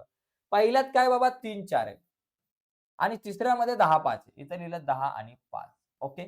आता करा तिरकस गुणाकार. आता पुढे तुम्हाला माहिती आहे 3 गुणिले 5 3 गुणिले 5 वजाचं चिन्ह 10 गुणिले 4 10 गुणिले 4 3 5 15 वजा 10 चोक 40 15 वजा 40 बरं का 15 वजा 40 15 तून 40 जात नाही 40 तून 15 गेले आपल्याकडे राहिले वजा 25 ओके. अशा प्रकारे मला d dx आणि dy च्या किमती मिळाल्या. d ची किंमत मला मिळालेली आहे 7 dx ची किंमत आपल्याकडे मिळालेली आहे मला -10 आणि dy ची किंमत मिळालेली आहे -25. मग आता x आणि y च्या किमती काढायच्यात. x ची किंमत काढायचं सूत्र dx भागिले d आणि y ची किंमत काढायचं सूत्र dy भागिले d. आता dx भागिले d dx किती -10 भागिले d किती बाबा आपल्याकडे 7 आहे. मग या ठिकाणी लिहायचं -10 भागिले 7 y बरोबर dy भागिले d dy ची किंमत किती आहे बाबा आपल्याकडे -25 आणि भागिले d ची किंमत आहे 7. अशा प्रकारे हा प्रश्न मित्रांनो आपण सोडवू शकतो. चला पटकन या प्रश्नाला लिहून घ्या. याच्यानंतर आपण थोडंसं पुढे जाऊयात. ओके. बघा मित्रांनो प्रत्येक प्रश्न आपल्या सगळ्यांसाठी खूप महत्वाचा आहे. ओके. तर मार्च 2024 ची प्रश्नपत्रिका आपण या ठिकाणी बघतोय. तर आज आपण जास्तीत जास्त प्रश्न या प्रश्नपत्रिकेमध्ये आपण पाहण्याचा एक प्रयत्न करतोय. चला फटाफट बरेचसे विद्यार्थी या ठिकाणी जे नवीन आहेत आणि त्यांनी आपला YouTube चॅनल अजून सबस्क्राईब नसेल केला तर त्यांनी पटकन चॅनल सबस्क्राईब करून टाका. ओके. येस. तर बघा हां. तर एक गोष्ट लक्षात ठेवण्यासारखं आहे, की याच्यामध्ये बघा लक्षात घ्या. या प्रश्नामध्ये तेच मला असं वाटत होतं, की काही ना काहीतरी राहिलेलं आहे. तर या प्रश्नामध्ये आपली एक गोष्ट राहिली, ती मी तुम्हाला या ठिकाणी सांगतो, की हा प्रश्न आपला बरोबर आहे. म्हणजे आपण जे सोडवलं ते एकदम करेक्ट आहे. पण याच्यामध्ये एक गोष्ट प्रिंट करायची राहिली या प्रश्नामध्ये. त्याच्यामुळे मी जरा प्रश्न चेक करा. 3x - 4y = 10 आणि 4x + 3y = 5. तर इथं प्रश्नामध्ये अधिक आहे. तर इथं तो अधिक छापून नाही आला. अधिकच्या ऐवजी तो वजा छापून आलेला आहे. ठीक आहे. तर आता या ठिकाणी तेवढं तुम्ही चेंज करा. आता तुम्ही हे गणित सोडवण्याचा प्रयत्न करा. आता मी इथं वजा असताना सोडवलं हे उत्तर बरोबर आहे. फक्त आता तुम्ही इथं अधिक घ्या. 3x - 4y = 10 आणि 4x + 3y = 5. हे घेऊन या किमती घेऊन म्हणजे समीकरणाच्या तुम्ही आता पुन्हा एकदा हे समीकरण तुमच्या लेव्हलला सोडवायचा प्रयत्न करा. पण इथे जर का -3 असतील तर हे गणित आपलं एकदम बरोबर आहे. ठीक आहे. चला आता पुढचा प्रश्न बघू. आता हा तुम्ही सोडवा. इथं अधिक घेऊन तुम्ही सोडवा. ओके. आणि त्याचं उत्तर काय येईल ते कमेंट बॉक्समध्ये लिहायचा प्रयत्न करा. बघा पुढे जाऊ. पुढचा प्रश्न तिसरा. आता या ठिकाणी काय दिलंय दर्शनी किंमत ₹10 दर्शनी किमतीचे 50 शेअर्स ₹25 बाजार भावाने विकत घेतले. त्यावर कंपनीने 30% लाभांश घोषित केला. तर एकूण गुंतवणूक किती, मिळालेला लाभांश किती आणि गुंतवणुकीवरील परताव्याचा दर. मित्रांनो, परताव्याचा दर खूप वेळा विचारलाय. आता एकूण गुंतवणूक किती बघा पटकन मी फटाफट जरा सोडवणं सांगण्याचा प्रयत्न करतो. एकूण गुंतवणूक पहिला बघा प्रश्न ए गुंतवणूक मी शॉर्टकट मध्ये लिहितो कारण जागा कमी पडणार. गुंतवणूक बरं का गुंतवणूक ही नेहमी बाजार भावावरती काढली जाते बरं का. ₹10 दर्शनी किमतीचे 50 शेअर्स घेतलेत आणि ₹25 बाजार भाव. गुंतवणूक म्हणजे शेअर्सची संख्या गुणिले बाजार भाव. शेअर्सची संख्या किती बाबा 50 आहे आणि गुणिले बाजारभाव 25 आहे. बरोबर 25 5 125 रुपये, इथे 125 आणि त्याच्यावरती एक शून्य द्या. कारण 50 शेअर्स घे. बघा 25 5 125 आणि एक शून्य, गुंतवणूक 1250. आता बी चा जो प्रश्न आहे आपल्याकडे त्याच्यामध्ये विचारलाय लाभांश किती. आता लाभांश जो आहे बघा लक्षात घ्या, लाभांश हा नेहमी दर्शनी किमतीवरती काढला जातो. मग पहिलं काय करू, एका शेअरवरील लाभांश काढू. शेअरवरील लाभांश, एका शेअरवरील लाभांश, लाभांश ओके. आता एका शेअरवरचा लाभांश किती, शेअरचा वरचा लाभांश म्हणजे दर्शनी किंमत गुणिले, बघा काय असतो दर्शनी किंमत, दर्शनी किंमत गुणिले शेकडा, शेकडा लाभांश, शेकडा लाभांश ओके, शेकडा लाभांश. आता मला सांगा इथं दर्शनी किंमत किती 10 रुपये आणि किती टक्के लाभांश आहे आपल्याकडे, 30% लाभांश आहे. 30% म्हणजे काय, गुणिले 30 भागिले 100. आता 10 गुणिले 30 झालं 300 भागिले 100. 300 भागिले 100 किती रुपये झाला बाबा, 3 रुपये. म्हणजे एका शेअरवरचा लाभांश 3 रुपये. मग आता आपण एकूण लाभांश काढू. एकूण लाभांश किती, एकूण लाभांश एका शेअरवर 3 रुपये, तर एकूण शेअर किती आहे बाबा, 50 शेअर्स आहेत. मग 50 गुणिले 3 करा रुपये, 50 गुणिले 3 रुपये, 50 गुणिले 3 किती रुपये, 150. हा लाभांश झाला 150. आणि सी तिसरा प्रश्न आहे परताव्याचा दर. परताव्याचा दर, परताव्याचा दर काढायचं सूत्र काय बाबा, एकूण लाभांश, बरं का लक्षात घ्या, एकूण लाभांश भागिले एकूण गुंतवणूक, भागिले एकूण गुंतवणूक गुणिले 100. लक्षात घ्या, गुणिले 100. काय, एकूण लाभांश भागिले एकूण गुंतवणूक गुणिले 100. एकूण लाभांश किती बाबा 150, गुंतवणूक किती बाबा 1250 गुणिले काय 100. शून्य गेला, शून्य गेला. 150 आणि 125 म्हणजे वरती करा 1500. 150 आणि त्याच्यावरती एक शून्य भागिले 125. 125 दुने 150 म्हणजे किती झालं बाबा 20%. 125 दुने 150 म्हणजे 20%. 1500 ला जर का 125 ने भाग लावला तुम्ही तर सॉरी नाही इथं जरा चुकलं बरं का काहीतरी. 125 20% नाही येणार. 100 बघा बरं का, 1500 ला तुम्ही काय करा, 1500 ला 125 ने भाग नका लावू, या दोघांना पहिला 5 ने भाग लावा. बघा जर तुम्ही 15 ला 5 ने भाग लावला तर 5 त्रिक 15 हे 2 शून्य आणि भागिले 125 ला जर का मी 5 ने भाग लावला तर 25 पंचे 125. आता 25 ने जर का तुम्ही 300 ला भाग लावला, बघा 25 ने भाग लावा 300 ला, 25 ने 300 ला भाग लावा, 25 एके 25, 30 मधून 25 गेले 5, 1 शून्य आणि 25 दुने 50 म्हणजे किती झालं 12%. इथे आपल्याकडे उत्तर येईल 12%. तर परताव्याचा दर बरोबर 12% आला पाहिजे. ओके, तर या ठिकाणी हे 12% आपलं उत्तर बरोबर आहे. ठीक आहे. आता याच्यानंतर आपण एक चौथा जो प्रश्न आहे तो आपण बघू, तो खूप सोपा आहे. बघा चौथा प्रश्न आपल्याला परताव्याचा दर, बघा अर्थनियोजन हे जे प्रकरण आहे त्याच्यामधला परताव्याचा दर हा प्रश्न खूप वेळा बोर्डाच्या परीक्षेला विचारला गेलेला आहे आतापर्यंत. त्याच्यामुळे आपल्याला या प्रश्नाकडे जरा विशेष लक्ष द्यावं लागणार आहे. बघा पुढचा प्रश्न, एक नाणे व एक फासा एकाच वेळी फेकला असता पुढील घटनांची संभाव्यता काढा. पहिला नमुना अवकाश लिहायचा आहे. एक नाणं आणि एक फासा फेकला असता नमुना अवकाश काय तुम्हाला माहिती आहे, तो पाठ पाहिजे. बघा एक नाणं फेकल्यावर छापा मिळेल आणि फासा फेकल्यावर 1 मिळू शकतं, फासा फेकल्यावर 2 मिळू शकतं, H2 असेल किंवा 3 मिळेल किंवा 4 मिळेल किंवा 5 मिळेल किंवा 6 मिळेल. बरं का, एक नाणं फेकल्यावर तुम्हाला छापा मिळू शकतो आणि त्यानंतर एक जर मी कॉइन फेकला तर छाप्याच्या सोबत 1 2 3 4 5 6 मिळेल. किंवा असं होऊ शकतं नाणं फेकल्यावर काटा मिळेल आणि छापा फेकल्यावरती 1 2 3 4 5 6 पैकी काहीतरी मिळेल. म्हणजे T2, त्याच्यानंतर T3, त्याच्यानंतर T4, त्याच्यानंतर T5 आणि त्याच्यानंतर T6. तर अशा प्रकारे मित्रांनो नंबर ऑफ एस बरोबर मला मिळालं 12. नंबर ऑफ एस बरोबर 12. म्हणजे या सगळ्या गोष्टी तुम्हाला इथं नमुना अवकाश एकदम सावकाश व्यवस्थित काळजीपूर्वक लिहिता आला पाहिजे. नमुना अवकाश लिहिताना अजिबात चुकायचं नाही. नमुना अवकाश चुकला की विषय संपला. आता ज्या 2 घटना आहेत त्याच्यातली घटना ए, बरं का, ए घटना आपल्याकडे काय आहे की छाप व मूळ संख्या अशी आहे. काय मिळालं पाहिजे तुम्हाला, छाप मिळाला पाहिजे व मूळ संख्या, मूळ संख्या. आता मला तुम्ही याच्यामध्ये सांगा छापा कुठे? छापा सगळे वरच आहेत. खालचा विषयच नाही काट्याचा. आणि मूळ संख्या म्हणजे ज्या संख्येला कशानेच भाग जात नाही. फक्त ती स्वतः आणि एक.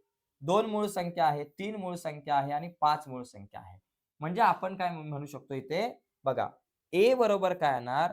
एकतर h च्या सोबत 2 येईल, h च्या सोबत 3 येईल आणि h च्या सोबत 5 येईल. म्हणजे नंबर ऑफ a बरोबर किती येतील? 1, 2, 3 येतील. नंबर ऑफ a 3 आला, पण आपल्याला याची संभाव्यता काढायची आहे. म्हणजे पी ऑफ ए काढायचंय. त्याचं सूत्र आहे नंबर ऑफ ए भागिले नंबर ऑफ एस. मला सांगा नंबर ऑफ ए किती? नंबर ऑफ ए किती आहे बाबा? 3 आहे आणि नंबर ऑफ एस 12. मग इथं लिहायचं 3/12. 3 एके 3, 3 चौक 12. किती आलं बाबा? 1/4 आलं. झाला विषय. आता दुसरी घटना, घटना बी. तिला आपण म्हणू घटना बी. घटना बी काय? काटा व विषम संख्या मिळणे. काटा व विषम संख्या. बरं काही तर काटा व विषम संख्या. विषम संख्या. ओके. काटा लिहा व विषम संख्या. बघा आता बी बरोबर काटा आणि विषम संख्या. काटा कुठे आहे? बघा खाली आहे. काटा सगळे खाली आहेत. आणि विषम संख्या कुठल्या? 1 विषम संख्या आहे, 3 विषम संख्या आहे, 5 विषम संख्या आहे. म्हणजे T1, T3, T5. मग या ठिकाणी आपण लिहू T1, T सोबत 1 आहे, T सोबत 3 आहे आणि T सोबत 5 आहे. झालं. म्हणजे या ठिकाणी आपल्याकडे नंबर ऑफ बी बरोबर आपल्याकडे किती आलं? 3 आलं. आता याची संभाव्यता म्हणजे P of B. P of B बरोबर आपल्याकडे आहे नंबर ऑफ बी भागिले number of S. Number of B किती? 3 आहे आणि नंबर ऑफ एस 12 आहे. किती झालं? 3 1 3, 3 चौक 12. झाला विषय. एकदम सोपा आहे. चला पटकन हा प्रश्न तुम्ही लिहून घ्या. मित्रांनो प्रश्न क्रमांक बघतोय आपण चौथा. तर चौथा जो प्रश्न आहे तो आता आपण बघूयात. चौथ्या प्रश्नामध्ये कसं आहे की चौथ्या प्रश्नामध्ये एकूण असतात 3 प्रश्न. त्या 3 पैकी आपल्याला 2 प्रश्न बोर्डाच्या परीक्षेत सोडवायचे असतात. एका प्रश्नाला 4 मार्क, या 2 प्रश्नाचे झाले 8 मार्क. म्हणजे हा प्रश्न महत्वाचा आहे. याच्यामध्ये थोडेसे अवघड प्रश्न येतात असं मुलांना वाटतं. पण आजचे प्रश्न बघून तुम्हाला वाटेल की या प्रश्नपत्रिकेमध्ये एवढे सोपे कसे काय दिले होते? तर बघा हा चौथा प्रश्न. प्रश्न क्रमांक 4थ्यातला हा पहिला जो प्रश्न आहे त्याच्यात काय दिलंय बघा. एक टाकी 2 नळांच्या सहाय्याने 6 तासात पूर्ण भरते. म्हणजे एक पाण्याची टाकी आहे बाबा, अशा प्रकारे पाण्याची टाकी आहे बाबा. अरे बाबा टाकी नीट काढू. हा पाण्याची टाकी. पाण्याला जाते आहा. ही झाली तुमची पाण्याची टाकी समजा अशा प्रकारे आहे. या पाण्याच्या टाकीमध्ये 2 नळ आहेत. एक असा छोटा नळ आणि एक मोठा नळ आहे, असे 2 नळ आहेत. आता ही टाकी 6 तासामध्ये पूर्ण भरते. बरं का? 2 नळांच्या सहाय्याने. म्हणजे 2 नळ एका टायमाला चालू केले, की ही टाकी 6 तासात फुल भरणार. 2 नळ एका टायमाला चालू केल्यावर. आता ती टाकी भरण्यास लहान नळाला मोठ्या नळापेक्षा 5 तास जास्त लागतात. तर प्रत्येक नळाने ती टाकी भरण्यास किती वेळ लागेल? म्हणजे छोट्या नळ जर फक्त छोटाच नळ चालू असेल, तर ती टाकी भरायला किती वेळ लागेल? आणि फक्त मोठा नळ चालू असेल, तर ती टाकी भरायला किती वेळ लागेल? हे आपल्याला काढायचंय. सोपा प्रश्न आहे. आपण एक काम करू. बरोबर? आपण काय करू? मोठ्या नळाने मोठ्या नळाने नळाने टाकी पूर्ण भरण्यास टाकी पूर्ण भरण्यास लागणारा वेळ लागणारा वेळ हा जो वेळ आहे तो आपण काय करू? x तास. समजा x तास लागतात. या टाकीला मोठ्या नळाने भरायला x इतके तास लागतात. मग आता लहान नळाला बघा या ठिकाणी आता आपण लिहू लहान नळाने टाकी पूर्ण भरण्यास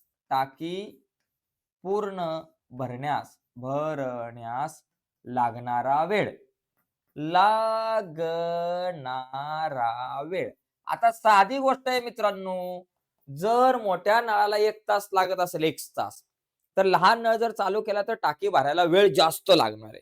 पण तो किती जास्त लागणार आहे? टाकी भरण्यास लहान नळाला मोठ्या नळापेक्षा 5 तास जास्त लागतात. म्हणजे x अधिक 5 तास आपण या ठिकाणी लिहू. बरोबर? x अधिक 5 तास. झालं? आता दिलेल्या अटीनुसार भाऊ काय अट दिले बघा समजून घ्या. इथं लिहा दिलेल्या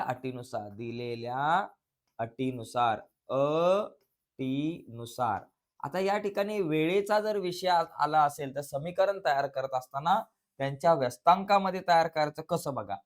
हे 2 नळ जर का मी एका टायमाला चालू केले ना, लहान नळ आणि मोठा नळ, तर ही टाकी भरायला लागतात 6 तास. 6 तासामध्ये ही आपली टाकी जी आहे, ती पूर्ण भरून होते. ओके.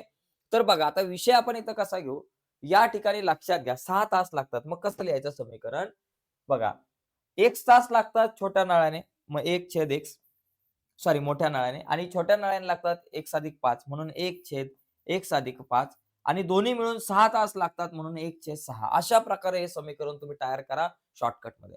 अशा प्रकारे मांडणी करू आपण. आता इथं तिरकस गुणाकार वगैरे करून एक समीकरण तयार करायचं आणि ते समीकरण सोडवायचं आणि एक्सची किंमत काढायची एवढंच काम करायचं. आता हे समीकरण आपण व्यवस्थित सोडून घेऊयात बघा. इथं तिरकस गुणाकार 1+5 गुणिले 1 झाले 1+5 अधिक x गुणिले 1 झाला x भागिले x गुणिले x+5 बरोबर 1/6. चला. आता बघा x अधिक x किती x झाले? 2x झाले. अधिक बाबा हा आपल्याकडे आला 5 आणि भागिले x गुणिले x+5. x ने या कंसाला गुणायचं. x गुणिले x, x चा वर्ग. अधिक x गुणिले 5, 5x झाले. बरोबर 1/6 आपल्या जागेवर. आता तिरकस गुणाकार करून टाका बघा. तिरकस गुणाकार करताना 1 गुणिले x वर्ग अधिक 5x. 1 गुणिले x वर्ग अधिक 5x. आणि पलीकडे 6 गुणिले 2x अधिक 5. 6 गुणिले 2x अधिक 5. आता 1 गुणिले x वर्ग काय झाला? x चा वर्ग झाला. अधिक 1 गुणिले 5x, 5x झालं. 6 दुने 12x आणि अधिक 6 पंचे 30 झालं. आता सगळ्यांना इकडे आणू. हे जे काही समीकरण तयार होईल त्याला सामान्य रूपात लिहून टाका.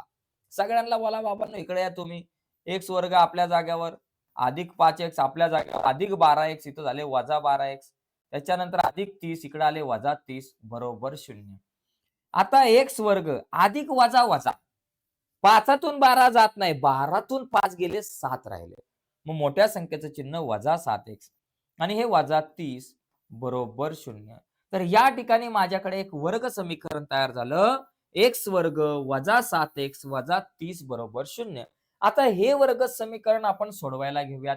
आता हे सोडवण्यासाठी तुम्ही सूत्र पद्धत वापरू शकताय, अवयव पद्धत वापरू शकताय किंवा पूर्ण वर्ग पद्धत वापरू शकताय. तुम्हाला जी आवडेल ती पद्धत वापरा. मला तर काही प्रॉब्लेम नाही बाबा. पण मी इथं अवयव पद्धत वापरतो. अवयव पद्धत वापरण्यासाठी हे जे 30 शेवटी आहे, त्याला घ्यायचं एका बाजूला. म्हणायचं भावा जरा तू एका साइडला ये आणि मग त्याचे अवयव बघा. 30 एके 30, 15 दुने 30, 10 त्रिक 30 आणि 6 पंचे 30 असे अवयव पडतात 30चे. आता याच्यामधून एक जोडी निवडायची. कुठली जोडी निवडायची? 30च्या अगोदर वजाचं चिन्ह आहे. म्हणजे वजाबाकी 7 पाहिजे. कोणाची वजाबाकी 7 येते? 10 आणि 3 ची. म्हणजे मला इथे 10x आणि 3x घेतले पाहिजे. कारण यांची वजाबाकी येते 7. झालं आता ही मला जोडी मिळाली. आता या जोडीला चिन्ह कुठली द्यायची? भाऊ वजाबाकी होते म्हणजे भिन्न चिन्ह. वेगवेगळी चिन्ह असेल तरच 2 संख्यांची वजाबाकी होते. मग एका संख्येला अधिकचं चिन्ह द्यायचं, एकाला वजा. मग कोणाला अधिक आणि कोणाला वजा? तर मोठ्या संख्येला कुठलं चिन्ह द्या? जे 7x अगोदर आहे ते मोठ्या संख्येला. 7x अगोदर वजा आहे. वजाचं चिन्ह मोठ्या संख्येला, अधिकचं चिन्ह लहान संख्येला. मग काय करायचं? x वर्ग वजा 7x ऐवजी लिहायचं वजा 10x. त्याच्यानंतर अधिक 3x. त्याच्यानंतर हे वजा 30 बरोबर 0. आता हे दोघं याच्यातून कॉमन काढू.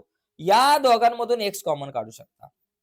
x वर्गाचा x बाहेर राहिला फक्त x वजा 10x मधून x बाहेर आले, राहिले फक्त 10 अधिक 3x वजा 30. 3 आणि 30 कितीच्या पाड्यात येतात बाबा? 3च्या. 3 काढा कॉमन. x आला आपल्या जागेवर वजा 3 10 30 म्हणून 10 बरोबर 0. मग आता या ठिकाणी बघा बाकी ज्याचं काम नाही त्याला आपण काय करूयात? रफ करू. आहाहा. अशा प्रकारे याला रफ करू. आता बघा x वजा 10 2 वेळा आहे भाऊ. इकडे एक आहे, इकडे एक आहे. कॉमन आहे. एकदाच लिहा. x वजा 10 ला एकदा लिहा आणि दुसऱ्या कंसामध्ये x अधिक 3 ला लिहा. इथं लिहा x अधिक 3 बरोबर 0. म्हणून x वजा 10 बरोबर 0 किंवा x अधिक 3 बरोबर 0. x बरोबर वजा 10 बरोबर चिन्हाच्या पलीकडे गेले अधिक 10 किंवा x बरोबर अधिक 3 बरोबर चिन्हाच्या पलीकडे गेले वजा 3. ओके.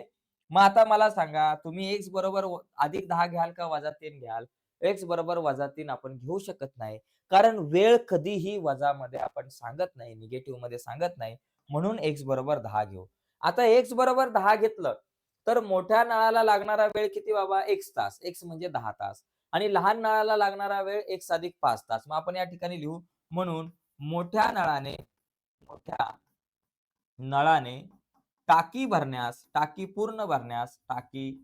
पूर्ण भरण्यास लागणारा वेळ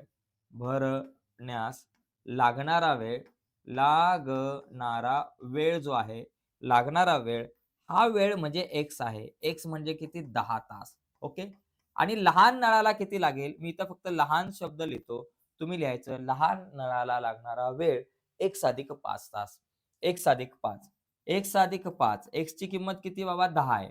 10 अधिक 5 किती झाले? 15 तास. तर या ठिकाणी 15 तास लागणार लहान नळाला आणि मोठ्या नळाला लागणार आहे 10 तास. तर अशा प्रकारे मित्रांनो हा प्रश्न तुम्ही समजून घेऊ शकता. एक लक्षात घ्या, प्रश्न थोडासा अवघड आहे. नंतर तुम्ही ही व्हिडिओ रिपीट बघा, तरच हा प्रश्न जरा नीट समजेल. कारण प्रश्न 4 मार्काचा आहे. 1-2 मार्काचा प्रश्न नाही भाऊ. हां, पण याच्यानंतरचा जो प्रश्न आहे, याच्यानंतरचे 2 प्रश्न होते, ते खूप सोपे आहेत. बरं का. यानंतरचे आपण 2 प्रश्न बघू, ते खूप सोपे आहेत बघा. जसा की हा प्रश्न कुठे गेला बाबा? हे बघा ह्यो. या प्रश्नामध्ये मला वारंवारता बहुभुज आहे. मित्रांनो, आयता लेख काढा, वारंवारता बहुभुज काढा. ही गणितं नीट समजून घ्यायची आहेत. कारण इथे तुम्हाला मार्क मिळू शकतात. ओके, लक्षात घ्या. Out of mark. सोपे असतात. मला इथं काय सांगितलंय, की आयतालेख न काढता वारंवारता बहुभुज काढा. तर त्यासाठी मी एक तक्ता ऑलरेडी बनवलाय. आपल्याला एवढाच तक्ता दिलाय. निकाल दिलाय टक्क्यामध्ये. 20 ते 40%, 40 ते 60%, 60 ते 80%, 80 ते 100%. ओके. आणि या ठिकाणी आपल्याला ही वारंवारता दिली 25, 65, 80 आणि त्याच्यानंतर 15 म्हणजे विद्यार्थ्यांना मिळालेली टक्केवारी. म्हणजे जवळपास 25 विद्यार्थ्यांना 20 ते 40च्या दरम्यान टक्के आहेत. 40 ते 60च्या दरम्यान टक्के पडलेले विद्यार्थी 65 आहेत. 60 ते 80% मिळवलेले विद्यार्थी 80 आहेत आणि 80 ते 100% जवळपास 15 मुलांना मिळालेले आहेत. तर इथं आपल्याकडे हे बघा, हे वर्ग दिलेत टक्केमधले आणि ही वारंवारता लिहिलेली आहे आपण. फक्त एक वर्गमध्य काढायचा आपल्याला बरं का. इथं हा वर्गमध्य आपल्याला काढावा लागतो. तुम्ही ऑलरेडी काढून ठेवलेला आहे. वर्गमध्य बघा, वर्गमध्य म्हणजे काय? वर्गाच्या मध्ये 20 आणि 40च्या मध्ये येणारी संख्या 30, 40 ते 60च्या मध्ये 50, 60 ते 80च्या मध्ये 70, 80 ते 100च्या मध्ये येतात 90 हे लिहिले. आता हे वर्गमध्य म्हणजे xi, हे वर्गमध्य म्हणजे x चे निर्देशक आणि वारंवारता म्हणजे y चे निर्देशक. लक्षात घ्यायचं. वर्गमध्य म्हणजे x चे निर्देशक, वारंवारता म्हणजे y चे निर्देशक. आता हे x चे निर्देशक आणि हे y चे निर्देशक आपल्याला आलेख कागदावरती दाखवायचे आणि वारंवारता बहुभुज काढायचं. एकदम सोपा विषय. बघा आपण थोडंसं पुढे जाऊन बघूयात. बघा, याच्यामध्ये मी ऑलरेडी हे सगळे वर्ग, मध्य आणि वर्ग इथे लिहून घेतले. तर आपण काय करू? छानपैकी अशी आता इथे एक वारंवारता बहुभुज आपण काढून घेऊयात. पण त्याच्या अगोदर सुरुवातीला इथे इथे आपण खाली काय लिहायचं? खाली जे मिळालेले गुण आहेत, हे सगळे मिळालेले गुण. खाली इथं काय लिहायचं? मिळालेले गुण. मिळालेले गुण. मिळालेले गुण. जे गुण आहेत ते कशामध्ये बाबा? टक्केमध्ये. मिळालेले गुण टक्केमध्ये. आणि इथे काय बाबा? इथे विद्यार्थी संख्या. मग इथे लिहायचं व्यवस्थित विद्यार्थी संख्या. इथे आपल्याला लिहायचे विद्यार्थी संख्या. ओके. ही विद्यार्थ्यांची संख्या आहे. झालं? आता आपण काय करू? पहिला पॉइंट काय बाबा आपल्याकडं? 20 चे बघा 30 आणि 25. वर्गमध्ये म्हणजे एक्सचा बाबा निर्देशक 30 आणि वायचा 25. बघा एक्सचा 30. आता इथे एक लक्षात घ्या. एक्सचा 30 आहे आणि वायचा 25. तो बघा एक्सचा 30 इथं आणि वायचा 25 इथं. आणखी एक लक्षात घ्यायचं मित्रांनो इथे. इथे आपल्याला एक वर्गमध्य एक्स्ट्रा घ्यायचा आहे. कुठला बाबा? 30च्या अगोदर येणार बघा 50च्या अगोदर 30, 30च्या अगोदर एक 10 आणि 90च्या नंतर येणार 110. म्हणजे हे 2 एक्स्ट्रा घ्यायचे. म्हणजे अगोदरचा एक वर्गमध्य 10 म्हणजे जसं 20 ते 40 आहे, तसं त्याच्या अगोदर आपल्याकडं जवळपास ठीक आहे. याच्या अगोदरचा एक घ्यायचा आणि इथं नंतरचा एक घ्यायचा. 30च्या अगोदर वाटलंच तुम्ही इथं 10 घ्या. म्हणजे जसं की इथं 0 ते 20 वगैरे येईल अगोदर आणि इथं 100 ते 120. ओके. हे 2 वर्ग एक्स्ट्रा घ्यायचे वारंवारता बहुभुज काढत असताना. म्हणजे इथे बघा वर्गमध्ये 10 आला, 0 ते 20चा आणि 100 ते 120चा 110 आला. हे एक एक्स्ट्रा घ्यायचे आणि मग पहिला बाबा या ठिकाणी इथे 10 असेल आणि इथे 0, इथे 110 आणि यांची वारंवारता 0 असेल. जसा तो इथे आहे. बरोबर? हा एक बिंदू आपण एक्स्ट्रा घेतला. आणि पहिला निर्देशक कुठला घेतला? एक्सचा निर्देशक 30, वायचा निर्देशक 25. एक्सचा 30, वायचा 25. मग इथं तसं वाटलं तर तुम्ही लिहा 30, 25. त्याच्यानंतर काय? एक्सचा 50, वायचा 65. एक्सचा 50 इथे आणि वायचा 65 साधारणतः 60 ते 70च्या मध्ये बघा इथे. बरोबर? हा 50 आणि हा 65. इथे लिहा 50 आणि 65 झालं. त्याच्यानंतर काय 70 आणि 80. बघा एक्सचा 70 आहे आणि वायचा काय बाबा 80. 80 म्हणजे इथं 70 आणि 80 इथं बघा एक्सचा 70 वायचा 80. तसं इथं लिहा 70 आणि 80. त्याच्यानंतर काय बाबा 90 आणि 15. बघा एक्सचा 90 आहे आणि वायचा 15 म्हणजे जवळपास तुमचा इथे 10 आणि 20च्या मध्ये येणार आहे. मग इथं लिहा 90 आणि 15. हे 90 आणि 15 आणि जो एक एक्स्ट्राचा 110 आहे तो या ठिकाणी इथं लिहा 110 आणि 0 आणि तसं इथं 0 आणि सॉरी 110 आणि 0 आणि 110 आणि 0 आणि इथे काय बाबा 10 आणि 0 इथं. ठीक आहे. आता या सगळ्यांना तुम्हाला जोडायचंय. या सगळ्यांना आपण जोडूयात आणि जोडलं. जोडायचं कसं इथं 10 पासून सुरुवात करायची असं 10 त्याच्यानंतर हा बिंदू. अरे बापरे! जरा गडबड झाली. हा बिंदू हा बघा नीट परत. हा बिंदू झाला. हा जोडा, पट्टी जोडायचा व्यवस्थित. त्याच्यानंतर याला जोडा आणि त्याच्यानंतर याला जोडा. तर अशा प्रकारे हा वारंवारता बहुभुज काढणं मित्रांनो हे अतिशय सोपं आहे आणि हे प्रमाण पण लिहिणं गरजेचं आहे. ते पण व्यवस्थित बघून घ्या. या वारंवारता बहुभुजेमध्ये प्रत्येक विद्यार्थ्याला आउट ऑफ मार्क मिळू शकतात. एकदम साधा सोपा प्रश्न आहे. मी बाजूला होतोय. हे तुम्हाला लिहून घ्यायचं असेल तर तुम्ही लिहून घेऊ शकता किंवा याचा स्क्रीनशॉट घेऊ शकता नंतर. ठीक आहे. तर एकंदरीत वारंवारता बहुभुजेमध्ये 3 मार्काला आलेख काढायला, 2 मार्काला ही अशी सारणी तयार करायला आपल्याला प्रश्न येऊ शकतो. ठीक आहे. तर 2 मार्क टेबल बनवायला, 2 मार्क आलेख काढायला असा प्रश्न असू शकतो. तर हा झाला एक 4 मार्काचा पुढचा प्रश्न. आता एक शेवटचा एक 4 मार्काचा प्रश्न आहे तो आपण बघूयात, जो अंकगणिती श्रेणी मधला होता आणि त्याच्यानंतर आपला प्रश्न क्रमांक 5वा जो आहे तो आपण बघणार आहोत. चला. हा तर खूप सोपा होता. आता हा प्रश्न पण मित्रांनो ना खूप सोपा आहे बघा. याच्यामध्ये काय दिलंय? कविताने एका महिला बचत गटाच्या पहिल्या दिवशी बरं महिला बचत गटात पहिल्या दिवशी ₹20 बरं का. तिने पहिल्या दिवशी काय केलं ₹20 गुंतवलेत. दुसऱ्या दिवशी ₹40, तिसऱ्या दिवशी ₹60 अशा प्रकारे तिने पैसे गुंतवले. तर तिची फेब्रुवारी 2020 या महिन्याची बचत किती? तर तिची फेब्रुवारी 2020 ची बचत किती? म्हणजे पहिल्या दिवशी गुंतवलेले पैसे अधिक दुसऱ्या दिवशी गुंतवलेले पैसे अधिक तिसऱ्या दिवशी अधिक चौथ्या, 5व्या, 6व्या, 7व्या, 8व्या, 9व्या या सगळ्यांची बेरीज. खूप सोपा प्रश्न होता. म्हणजे मला या सगळ्या दिवसांची बेरीज करायची आहे. बेरीज करायची म्हणजे एसएनचं सूत्र वापरायचं आहे. पण एसएनचं सूत्र वापरत असताना हा जो फेब्रुवारी महिना आहे त्याच्यामध्ये 28 दिवस आहेत का 29 दिवस? हा लय मोठा प्रश्न आहे. कारण कधी-कधी 28 असतात, कधी 29. लीप वर्षात 29 दिवस असतात. मग आता याच्यात 29 दिवस असतील का 2020 मध्ये हे कसं ओळखायचं? 2020 ला जर का 4ने भाग जात असेल, तर हे लीप वर्ष आहे.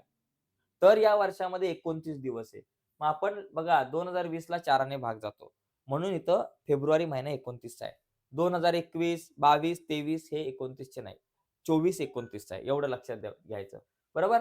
आता इथं लक्षात घ्यायचं ए बरोबर किती? 20 आहे. डी बरोबर किती? 40तून 20 गेले 20च आहे. आणि मला काय करायचंय यस या ठिकाणी 29 काढायचंय. यस 29 का वाटलंच तर इथं लिहा, की फेब्रुवारी 2020 सॉरी 2020 हे लीप वर्ष आहे. म्हणून फेब्रुवारी 2020 या महिन्यात 29 दिवस असतील म्हणून आपल्याला एस 29 काढायचं किंवा एस 29 आपल्याला काढायचं हे आपण दिलं. यासाठी एस चं सूत्र लिहा. n/2 कंसात 2a अधिक n वजा 1 गुणिले डी. बघा. यस यांच्या जागेवर यस 29 लिहा. यांच्या जागेवर 29 भागिले 2 कंसामध्ये 2 गुणिले ए ची किंमत 20 आहे. एच्या जागेवर 20 लिहा. अधिक n वजा 1. n ची किंमत मला 29 मिळालेली आहे. वजा 1 आपल्या जागेवर आणि गुणिले डी ची किंमत सुद्धा माझ्याकडे 20. ठीक आहे. 20 आहे. झाला कंस पूर्ण केला. आता याच्यानंतर बघा 29 भागिले 2 आपल्या जागेवरती 2 गुणिले 20 झाले 40. 29तून 1 गेला 28 गुणिले 20. ठीक आहे. आता 29 भागिले 2 आपल्या जागेवरती 40 आपल्या जागेवर आणि 28 दुने 56 म्हणजे 5,560 वगैरे या ठिकाणी आपल्याकडे 28 दुने 56 इथं 560 आलेले आहेत. नीट लक्षात घ्या. 20 दुने 40 29 मधून 1 गेला 28 गुणिले हा 20. बघा हे 40 आपल्या जागेवर 28 गुणिले 20 560 झाले. ओके. आता या ठिकाणी बघा बरोबर एस 29 बरोबर 29 भागिले 2 गुणिले 560 अधिक 40 झाले 600. इथं लिहिलं 600. आता बघा काय होईल 2ने 600 ला भाग लावला तर 300 आलं. आता 29 गुणिले 300 29 त्रिक 87 29 त्रिक 87 आणि हे 2 शून्य 8,700 रुपये. म्हणजे तुम्ही इथे लिहू शकताय की ही जी बचत आहे तिची फेब्रुवारी 2020 ची 8,700 असणार आहे. एकदम सोपा प्रश्न मित्रांनो. इथं शेवटी वाक्य लिहायचं की कविताची फेब्रुवारी 2020 या महिन्याची एकूण बचत ₹8,700 असेल. इतका सोपा प्रश्न मित्रांनो 4 मार्काला आला होता. थोडासा प्रश्न आकडे वगैरे बदलून होता. ठीक आहे. आता आपण पुढचा प्रश्न बघू. प्रश्न क्रमांक 5वा. बघा मित्रांनो, प्रश्न क्रमांक 5वा जो आहे त्याच्यामध्ये 2च प्रश्न असतात आणि या 2 पैकी आपल्याला प्रश्न सोडवायचा असतो फक्त 1. 3 मार्काला मित्रांनो. अतिशय सोपा आणि अतिशय महत्वाचा असा हा प्रश्न आहे. याच्याकडे बघू चला. शाळेच्या प्रशासनाने एका वर्षी, 1 वर्ष होतं, त्या वर्षी काय केलेलं आहे प्रशासनाने? विविध खेळावर खर्च केलेली रक्कम वृत्तालेखात दाखवले. जर फुटबॉलवर खर्च केलेली रक्कम ₹9,000 असेल तर पुढील प्रश्नाची उत्तर द्या. पहिला प्रश्न, खेळावर एकूण किती रक्कम खर्च केली? बघा, पहिला मुद्दा आपण काय करू? फुटबॉलवर खर्च केलेली रक्कम. फुटबॉलवर, फुटबॉलवर खर्च केलेली रक्कम. खर्च केलेली रक्कम. फुटबॉलवर खर्च केलेली रक्कम. आता ही रक्कम आपल्याकडे किती आहे? तर फुटबॉलवर जवळपास किती रक्कम खर्च केलेली आहे? ₹9,000. चला ₹9,000. बरोबर? आता मला सांगा एकूण जी रक्कम आहे, एकूण रक्कम जी आहे आपण खेळावरती म्हणजे एकूण जी रक्कम आहे सगळी, तर त्या रक्कमेला आपण काय करू? एकूण रक्कम बरोबर आपण X रुपये मानू बाबा. ही जी एकूण रक्कम X रुपये. आता हे ₹9,000 जे आहेत, ते X पैकी असणार आहे. X पैकी ₹9,000. फुटबॉल जो खेळ आहे, त्याच्यासाठी केंद्रीय कोन किती बाबा? 45 अंश आहे. आता हे 45 अंश किती पैकी असणार आहे? 360 पैकी असणार आहे. बरोबर? आणि 9,000 किती पैकी असणार आहे? X पैकी 9,000 असणार आहे. आता इथं सगळं क्रॉस मल्टिप्लिकेशन, कॅल्क्युलेशन करून आपल्याला जे उत्तर येईल ते आपलं.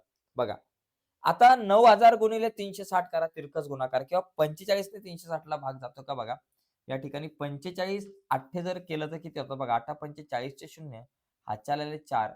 ओके. 8 चोक 32 आणि 4 36. म्हणजे 45 8 360 येतात. एवढं लक्षात घ्या. 45 एक्के 45, 45 8 360. म्हणजे आपल्याकडे काय येईल? 1/8 बरोबर 9,000 भागिले X. आता तिरकस गुणाकार. X गुणिले 1 X झालं आणि 8 9 72 म्हणजे रुपये 72,000. म्हणजे तुमच्या लक्षात आलं असेल, की खेळावर एकूण खर्च झालेली रक्कम म्हणजे सर्व खेळांवरची एकूण बघा. खेळावर एकूण किती रक्कम खर्च झाली? तर ₹72,000. ओके. आता यातला दुसरा प्रश्न आपल्याला आहे. दुसरा प्रश्न काय बघा. दुसऱ्या प्रश्नामध्ये आहे क्रिकेटवर किती रक्कम खर्च केली? क्रिकेट. क्रिकेटवर किती रक्कम खर्च केली बघा. क्रिकेटचा जर विचार केला, मला सांगा क्रिकेटचा केंद्रीय कोन किती? 160 अंशाचा आहे. बरोबर? 160. 160 किती पैकी असणार आहे? 360 पैकी. कितीने गुणायचं? एकूण खर्च 72,000 त्याने गुणायचं. 72,000 ने तुम्ही गुणलंय. 1, 2, 3 शून्य दिले. लक्षात आलं? एकदम सोपा साधा प्रश्न आहे. काय करायचंय? क्रिकेटसाठी रक्कम काढायची. क्रिकेटवर किती पैसा खर्च केला?